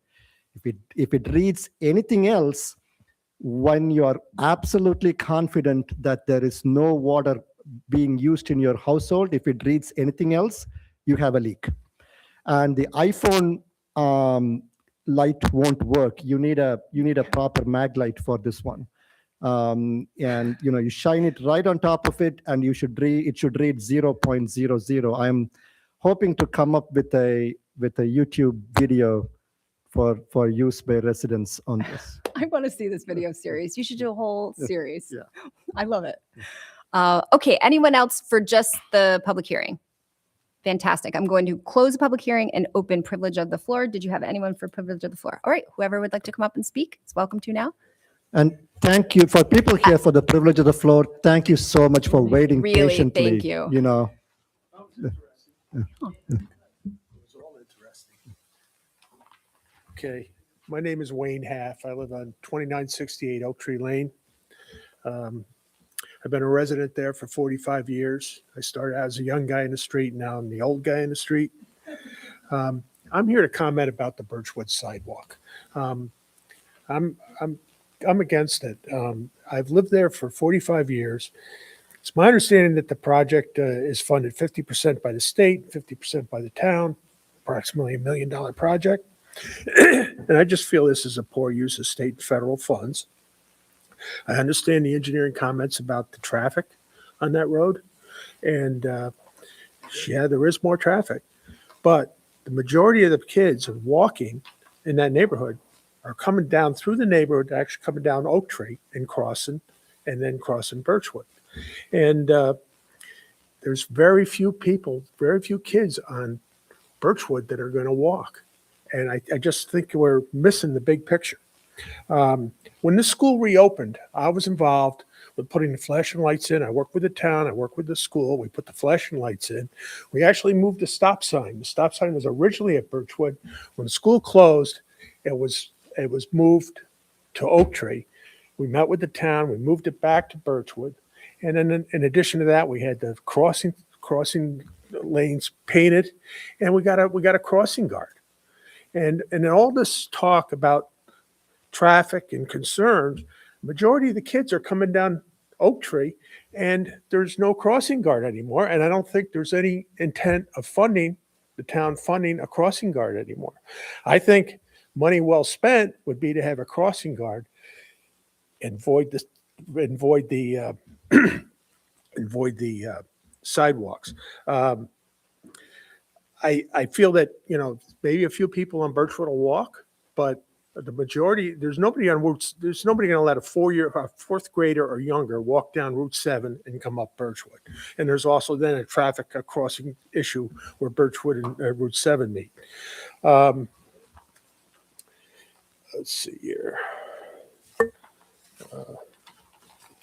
I just think, the other thing is Birchwood residents, 50% of them are retired on the Birchwood Road, and now you're going to be taxing them taxing's the wrong word, but tasking them with clearing the sidewalks. And some of them are not there in the winter, and some of them are not, it's an impact on them.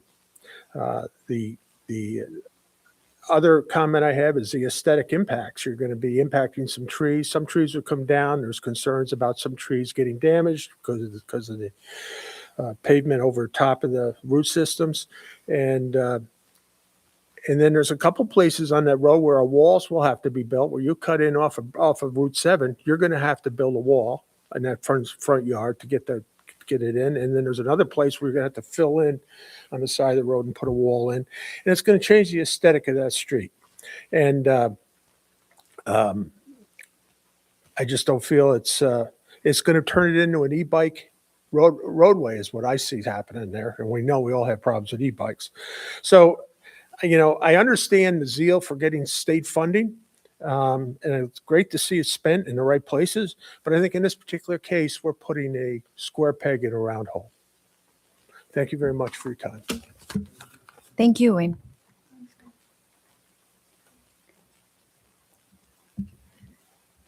You probably know me by now. Okay. Good evening. I'm glad to see you again tonight. And I feel like we're a lot closer. Can you state your name, please? Oh, I'm sorry. Linda Freely. That was in my second paragraph. Sorry. Linda Freely. I live at 916 Birchwood Lane, Niskayuna. And I feel as though because I've been coming, we have a closer relationship related to our concerns about not supporting a sidewalk on Birchwood Lane. We've lived at our location for 40 years. Prior to that, I was born and raised on Hickory Road in Niskayuna. And I have to say, coming from that neighborhood and knowing the area, I commend the town of Niskayuna and New York State DOT for their effort for putting in a future stoplight at Route 7 in Hickory. Kudos. If you truly understand a neighborhood, you quickly realize that, again, Birchwood School area is more suburban in setting, with only about 3 to 4 average walkers coming out of Oak Tree and coming down from the beyond the school, rather than Hillside, which is more urban. And they have average about 30 walkers per day. So there's a big difference. I strongly criticize the information that Niskayuna submitted to New York State DEC concerning this statement decreasing the number of vehicle miles traveled and lowering greenhouse emissions with a sidewalk. This may be for Hillside, but not for Birchwood. If you know the neighborhood, you would not say that because it's inaccurate information being into the grant. From June 10th through 17th, 6 days, I stood at the end of my driveway and then I counted the cars. And the average number of cars, and I've been here in the past, was 93 cars coming up from Route 7 to Birchwood, all dropping off their children. I even counted the cars going through and subtracted from the stop sign. That was from 7:40 to 8 a.m. Since the children are not from our immediate neighborhood, there's going to be no decrease in greenhouse emissions. As I said, there is an average about 3 to 4 walkers. 2 of them were on bicycles, I noticed, over the 6 days, with their parents tagging behind and coming from Oak Tree and right across from Birchwood, which is the natural path to go to school if you know the neighborhood. There were 2 walkers from the 4 houses past the school, which there is no planned sidewalk for. And during the time, I did notice that there were, on 2 days, 2 walkers from 2 doors away from the school on the west side of Birchwood. They walked across the lawns, and interestingly, no sidewalk will be on the west side of Birchwood. I've submitted a formal letter, a written complaint to the town asking for information concerning notification of any meeting and public hearing on the topic of possibly installing the sidewalks where community members would have some say or voice our concerns. And as far as something went awry for notification, and we want to be able to, we should have been able to have some type of say before prior approval from Niskayuna Town concerning taxes. As I mentioned previously, we're trying to age in place, and that should be commended. And roughly 60% of the houses that will be affected by the folks on the east side aging in place. I did look, and Governor Hochul's master plan for aging is looking for options to collaboratively support older New Yorkers so they can live fulfilling lives in good health and freedom, dignity, and independence to an age in place as long as possible. Success in achieving this goal will require revisiting policies and programs and improving coordination and collaboration. I hope Niskayuna Town supports this commendable effort. The added stress of taking care of a sidewalk after living there for 40 years will definitely be unwanted physical duress. Lastly, the routes, again, as we talked about, being interrupted and for a 5-foot sidewalk on the east side of Birchwood will be affecting the west side of the trees, and that's the windward side, and that's under the canopy, and that will most likely kill the trees. The mailboxes are also along our road in the neighborhood. I mentioned that before. There's only one other road in all of Niskayuna that I've toured around, and that's the planned area, Windsor, I think it is that way. And they have very large lots and a 5-foot sidewalk, and that was very well planned for having mailboxes along the road. So again, you're going to be moving over towards the trees. Thank you for your time. Thank you, Linda.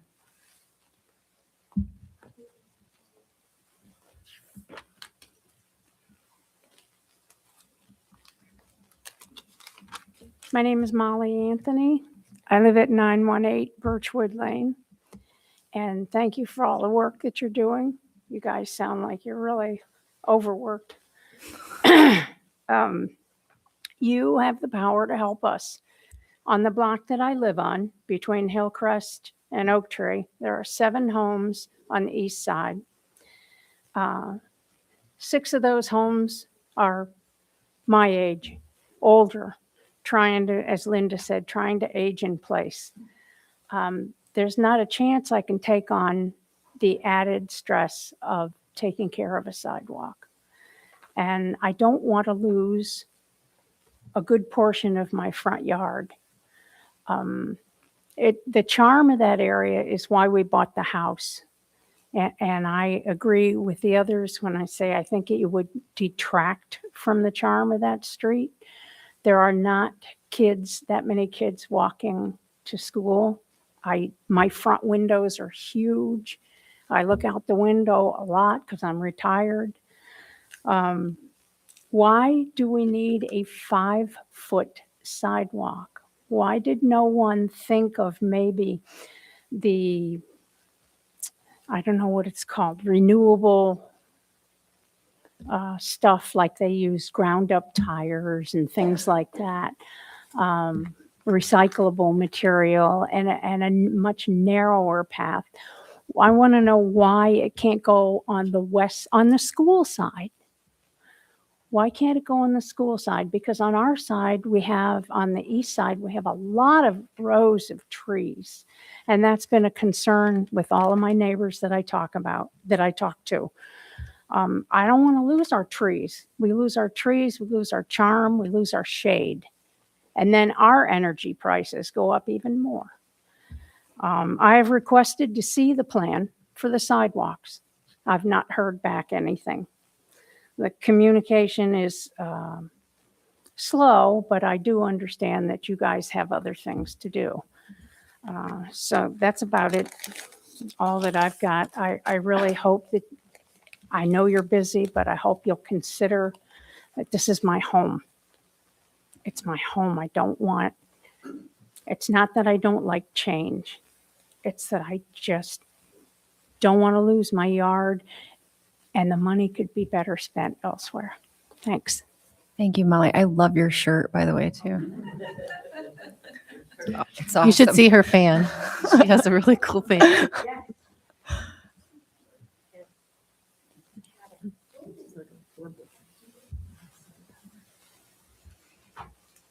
How you doing? Mark Hoffman, 930 Birchwood Lane.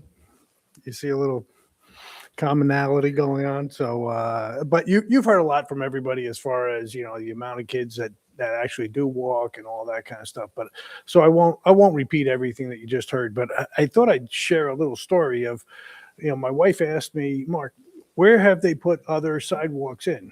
And so we drove over to Van Antwerp. Just by accident, we're there for about 5 minutes. 3 people came by.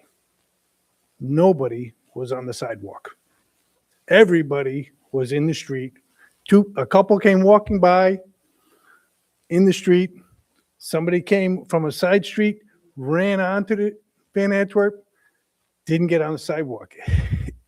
I just looked at it and said, oh my gosh, this is just 5 minutes that I was there just to drive by to see what their sidewalk looked like. And this is what I experienced. So I would ask you to look around the town, see how it's being used right now, if it's really being used or not, and take into account the way that Birchwood is situated. As everybody explained, it really funnels in through that one street right next to the town, right next to the school. That's the funnel point. Everybody else comes up. You're not going to have a kid cross Route 7. I don't care if you have a crossing guard or not. Nobody's going to come from Merlin Park over to Birchwood walking. It's just, that's reality. So as we talked about a budget and everything else, I think I heard $500,000 could be available from the sidewalks to be used someplace else. So just looking at it, trying to be a little creative and help out the town that way. Thank you. Thank you, Mark. Would anyone else like to speak?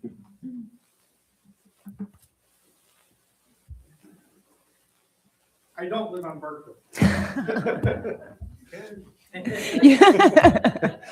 Richard Arviden, 2163 Knott Street. So I'll just start with have you guys considered like a community path in the front of your yards? Like let people put flags up for the kids to walk on your yard. If you don't want, well, if there's nobody walking, then. That's perfect walking on the lawn. That's absolutely ideal. But anyway, a couple of things. First, I heard the talk about the school crossing on Knott Street for the high school. And I have to say, I brought that up to the school board as well. I've seen so many kids having difficulty crossing Knott Street, especially to get over to the housing development over there with the road, the way that the hill is and everything else. A crosswalk there, I think, is absolutely necessary. I've seen that. There is also a lot of traffic that backs up. I don't know if you guys, I realize you guys can't do much about the flow of traffic through the high school for the drop off, but it is horrendous the way that it is designed. Oh, it's like the worst drop off ever. Drop off at the back entrance. All the traffic won't have to loop in from one and back and looping through. I think they have a looked drop at off in the back. It would seriously decrease the traffic congestion, which is now backing up onto Balltown, which backs up to the Knott Street. Please tell this to the school board because I totally agree with you. I think we So- looked at it with the capital project and it is a mess. It's just that whole drop off route is, I agree with you. Because the It's- back circles for the buses, right? Well, and it's a But cluster, the like- drop off times are different. And there is actually where the staff parking lot is, a perfect loop right there for parents to drop off. The kids can go in the back entrance and it would completely eliminate the constant 100% of traffic having to go through that one point. That's actually the bus loop, so no cars Yeah, are not allowed that there. part. Yeah. Yeah, Not back that by the loop. tennis court? No, I'm Oh, you're on the talking about side? yes, on the side. The staff Ah, lot. And the I- staff is already all in by that point in time. Look, we're So you're solving not- problems. no. I mean, I would I'll I'm, bring it up to them. Yeah. I just wanted Yeah. to bring it up with you. yeah. The other thing I'd like to ask is, I'm sure you guys are all aware about the bus stop that's just on Knott Street after the Langs. Please move that. That's Please. another That's been worked one on. that's, yeah. It was moved. No, move it to where the crosswalk is. Because right now, it's 150 feet down on Knott Street. There's nobody, I'm the homeowner there. Oh. Ever since it's been put in, I'm the one that snow blows it so people can get to the bus. Nobody else is maintaining it. And they're leaving their garbage there. When it's raining, there's no shelter. What's When the, it's what's snowing, your address? I'm like, I'm having 2163 Knott Street. 2163. So I'm having if you- trouble Right where envisioning it. Lang's Pharmacy is. Yeah, there was another stop there that Chief Koshin worked with the district and they did move it for a safety visibility issue. The cars couldn't see the kids. But You're talking, the director you're of- talking CDTA though, right? Yes. Oh, Ah. CDTA. Yeah. That bus stop is on the other side of Clifton Park Road. So the people that are waiting there have no shelter from inclement weather. They have no place to throw their garbage, and they're away from the safety crosswalk. And in the winter, unless I'm the one that's snow blowing it, and let me tell you, when the county snowplow comes through and puts a 3-foot freaking berm of ice there, you know, those people are struggling to get onto the bus. And I've seen handicapped people having issues, you know, with their scooters. They can't get across the ice. Put it over by where Link's Pharmacy is. That sidewalk is maintained, it's shoveled, it's plowed. People that need to get their mobility scooters onto the bus will be able to. So that is my ask. Please consider moving the CDTA bus stop over to where the benches are. the awnings are. We can definitely bring it up. In fact, we just had a meeting with the Transportation Council last month, but we have another one coming up. We can definitely bring it up. CDTA has to be the one to move it, and they have a little bit of a process, but I can keep you posted on where we are with it. We're in kind of a weird spot because it's actually a county road, and then it's CDTA, but we can absolutely bring the concerns, and I can keep you posted on what they say and kind of what the path that we have to take. I have no idea how difficult that is, but we can find out. Was it moved as a result of the streetscape improvements? It's always been there. So maybe talk about the fact And when that, I like you said, the suggested it during benches. the improvements It was got plowed under Yeah. because it was too far along. But too far along. I have taken the bus from the bus stop you're mentioning, and I concur about the winter snow difficulties. Okay, that's good. I can use that. I might, if you wouldn't mind, would you leave your email address and maybe I can keep you posted? Is that great? Okay. Would you take that? Okay, that'd be great. I might help them with the ADA. Yeah, yeah. the other thing, very briefly, is I'd like town to consider community internet, getting a community fiber. The return on investment is about 12%. It drives up property values. It helps the businesses that are here be able to have access to high-speed internet. Clifton Park has fiber. Schenectady has fiber. If we have community internet, it brings money into the town, and it decreases your cost for internet access. We don't have fiber here. I mean, It's coming. Verizon just started a very big project, but if you do, and it is literally the rest of town. And then the last thing that I have, and I know I'm over my time, I apologize. That's okay. That was my fault too. So Is especially in the morning and late at night, the speeding of people from the intersection of Balltown down towards Schenectady, 5:30 in the morning and at like 10 o'clock at night. And I know we were talking about the quiet Niskuna thing. The amount of people that have their cars tuned up and they do that stuttering stop backfiring thing. I'll tell you what, I'm not saying that we need to put a cop there or something, but a speed camera or something to let people aware. They are racing down the street, especially at like 10 o'clock at night and early in the morning. and you're saying Knott Street or Balltown? Going down Knott Street towards Erie Boulevard, there's just, you know, well, yeah, I mean, I can hear it. So, you know, I'm right at that point where they have enough leeway off turning off of Balltown to be getting up to like 40 miles an hour, and they're doing it. And at night when visibility's bad and all that. Yeah. Is this consistent? Are you seeing it every day? Do you think it's the same people? since you asked, every morning between 5:30 and 5:45, there's a motorcycle and a white or light gray car that goes down vroom, at 5:30 in the morning. Good to know. And at around 10 and 11 o'clock at night, you can, a couple times an hour, there's somebody that's hot riding it down the road. They come down Rosendale too. It's Yep. so loud. I know exactly what you mean. That one we can definitely address the Niskayuna side of it anyways. Thank you. Thanks for coming. And if we can't change it, well, that's a school board. I'll talk. No, give her your email though. Before. Oh yeah. I can keep you posted on any progress I'm making, or at least give you a timeline for what they're saying. Does anybody else have anything? I know we typically don't get into the back and forth. I'm sorry. I'm getting tired and then I'm just like, oh, inquisitive. So if we're done with speakers, then we will close privilege of the floor and we'll move on to resolutions. We are, right? Okay. All right. So oh, I'm sorry. Yeah, come on back up. I've lived in the town a long time. Linda Freely, 916 Birchwood Lane. I think going through Niskayuna schools and stuff, and our kids growing up here years ago, I believe the drop off was in the rear of the school. I don't know. When I went to Niskayuna and it was in the front. Remember that giant circle? They used to have Yes, Niskayuna yes, there. yes, Remember yeah. that whole?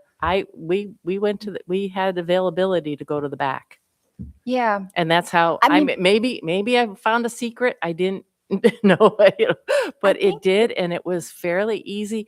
The It might have buses something came to in, do there with the was a certain security updates. there was too. a certain time that you could do it, and I think that was probably the window as a parent if I was dropping our kids off. They also have, Yeah. the security checkpoint at the main door. And you have to and go when through. I went there, yeah, Yeah, it wasn't. Yeah, it's Sorry. different. yeah, the horses were there. Sorry. Leslie Go, just a quick fill-in. Originally, the drop-off was in the front of the building. We had the one lane in, it curved around and went back out on Balltown to get the stoplight for the high school. They had to eliminate the exit lane. Oh. And nobody really thought too much about how they were going to handle it when that happened. I forgot about the light. That was good, Leslie. Okay. All right. Are we? Thanks, are we good? everybody. Yeah. Thanks for coming, everyone. Spend a Thursday with us. All right. We're going to move on to resolutions. We're going to test out something that Sarah suggested. Hopefully, I'm not springing it on everybody and they care, but we're going to go in order of sponsors and we're going to have the sponsor read the title. And then the clerk is going to call the roll. We're just going to see how it works since it's a short agenda. How are we doing? Feel good about that? Okay. All right. So we'll start with 2026-157. It's sponsored by Supervisor Cassidy Dorian. And it is a resolution declaring certain property as surplus. And Z, if you would scroll down a bit, there is a table down there that shows one from police that was mentioned in committee reports. There's a handful of things from highway and parks that I know our highway superintendent got us a nice little chunk of change for. Thank you, Ray. And then also the trash compactor. We're going to try to get some money from this from the transfer station. They're going to begin cleaning up and making that look so much better than it looks right now. Part of that is getting that compactor out of here. So we're going to see what we can get from it. So that one's on there as well. Any questions on it? Okay, may I have a second? Second. And will the clerk please call the roll? Councilmember Robin Subramanian, Yes. Councilmember Belofsky, Yes. Councilmember Brennan, Yes. Supervisor Cassidy Dorian. Yes. 4 ayes. The resolution passes. On to 2026-158, sponsored by Supervisor Cassidy Dorian, a resolution authorizing a civil rights certification for the Section 8 Housing Assistance Program. This is an annual recertification. It's been done every year, kind of run of the mill. May I have a second? Second. Any questions on this? Will the clerk please call the roll? I didn't do my computer right. That's okay. Sorry. We're trying new We'll things try. today. I'll try again next time. Councilmember Ramasubramanian, Yes. Councilmember Bluffsky, Yes. Councilmember Brennan. Yes. Supervisor Cassidy Dorian. Yes. 4 ayes. The resolution passes. On to 2026-159, sponsored by Supervisor Cassidy Dorian, a resolution regarding certain budgetary modifications and interfund transfers. May I have a second? Second. And this is just our monthly recap here. We have not done the capital projects. We're going to do that as a separate resolution. We just didn't have everything ready. We were working with the auditors and we wanted to make sure it was clear and in a separate resolution. Any other questions, discussion? Will the clerk please call the roll? May I ask who seconded that? Oh, so I That want a was second. you were? No, I He said, wants I to. Oh, just- you I- did. I've second. never that was the seconded. only one that I said the second. I've never That's so seconded exciting. a single Oh. resolution. Oh, So, see, there you go. okay. There it is. There it is. Okay. Okay. Councilmember Ramasubramanian, Yes. Councilmember Bluffsky. Yes. Councilmember Brennan. Yes. Supervisor Cassidy Dorian. Yes. 4 ayes. Resolution passes. 2026-160 is sponsored by Councilmember Supervisor Cassidy Dorian, and it's a resolution amending the town of Niskiuna's procurement policy. All we did was update the name of the comptroller. May I have a second? Second. And any discussion? Will the clerk please call the roll? Councilmember Ramasubramanian, Yes. Councilmember Bluffsky, Yes. Councilmember Brennan. Yes. Supervisor Cassidy Dorian. Yes. Resolution ayes. resolution passes. 2026-161, sponsored by Supervisor Cassidy Dorian, a resolution extending the accrued vacation leave carryover date for some non-represented employees. May I have a second? Second.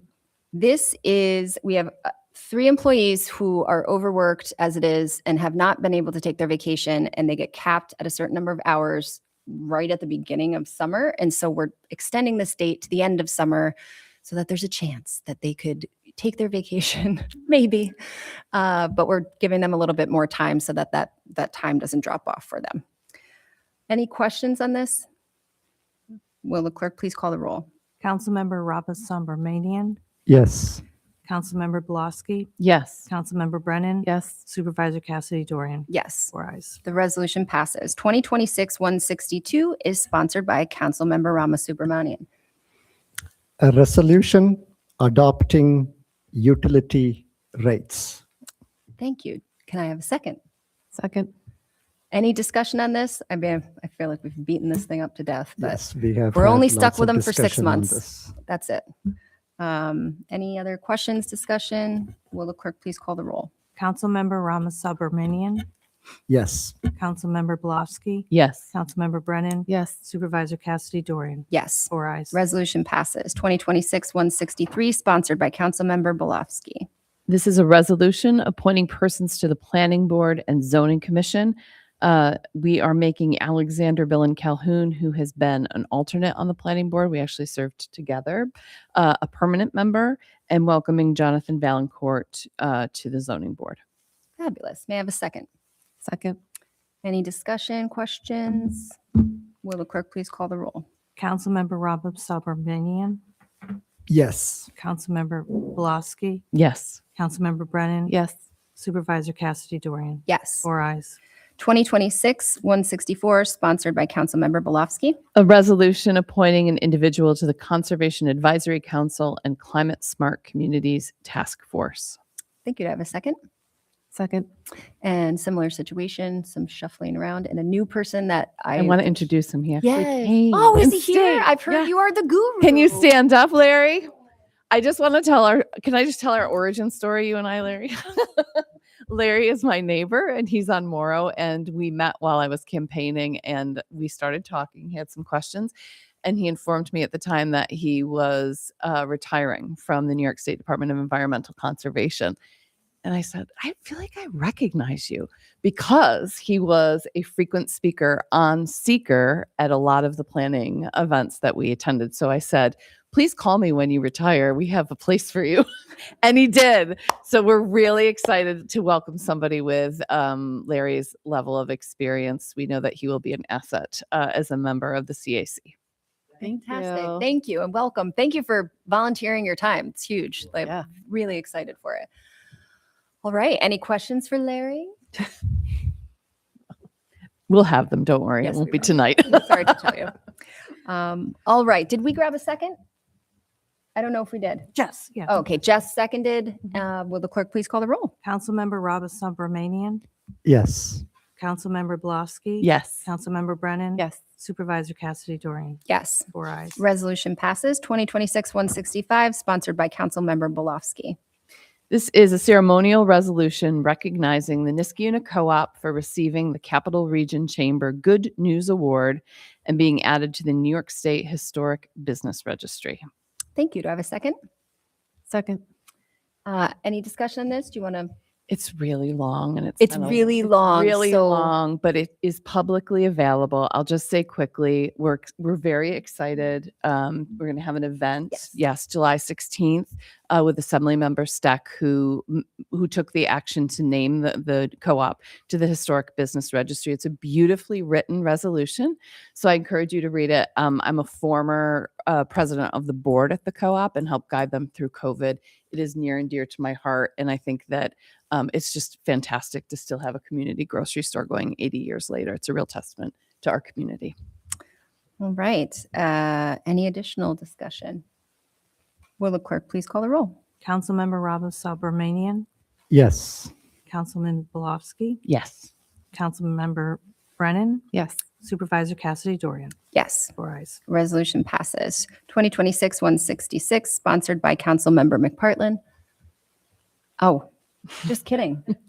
A resolution to authorize the acceptance of grant monies for use in the Office of Community Programs. This is for our Thursday night concerts that, again, canceled for rain, but one of these days we'll be out there. May I have a second? Second. Any discussion? Will the clerk please call the roll? Councilmember Rob Subramanian, Yes. Councilmember Blasky, Yes. Councilmember Brennan, Yes. Supervisor Cassidy Dorian. Yes. 4 ayes. Resolution passes. 2026-167, also sponsored by Councilmember McPartlin, a resolution to accept donation funds from Avon Crest residents for neighborhood sign enhancement. This was $500 that was collected to go toward the reconstruction of the Avon Crest sign. We need to formally accept it. May I have a second? Second. Any questions? Will the clerk please call the roll? Councilmember Rob Subramanian, Yes. Councilmember Blasky, Yes. Councilmember Brennan, Yes. Supervisor Cassidy Dorian. Yes. 4 ayes. Resolution passes. And I'm noticing that my numbering is correct on the file name, but it is not correct on the resolution number. So before you finalize your votes in there, let's do that together and I can make sure that I have that updated. Yep. This was a test run. I'm really glad the agenda was short. Resolution agenda anyway. At this time, what's the executive session thing again? You're gonna want public officers law section 105.1. It's gonna be F and maybe B. All right. At this time, we're going to move into executive session pursuant to Public Officers Law 1051, Section D and F. And we will let the clerk know when we adjourn. Yes, thank you. And we will not take up any other town business. Thank you for coming. Have a great evening.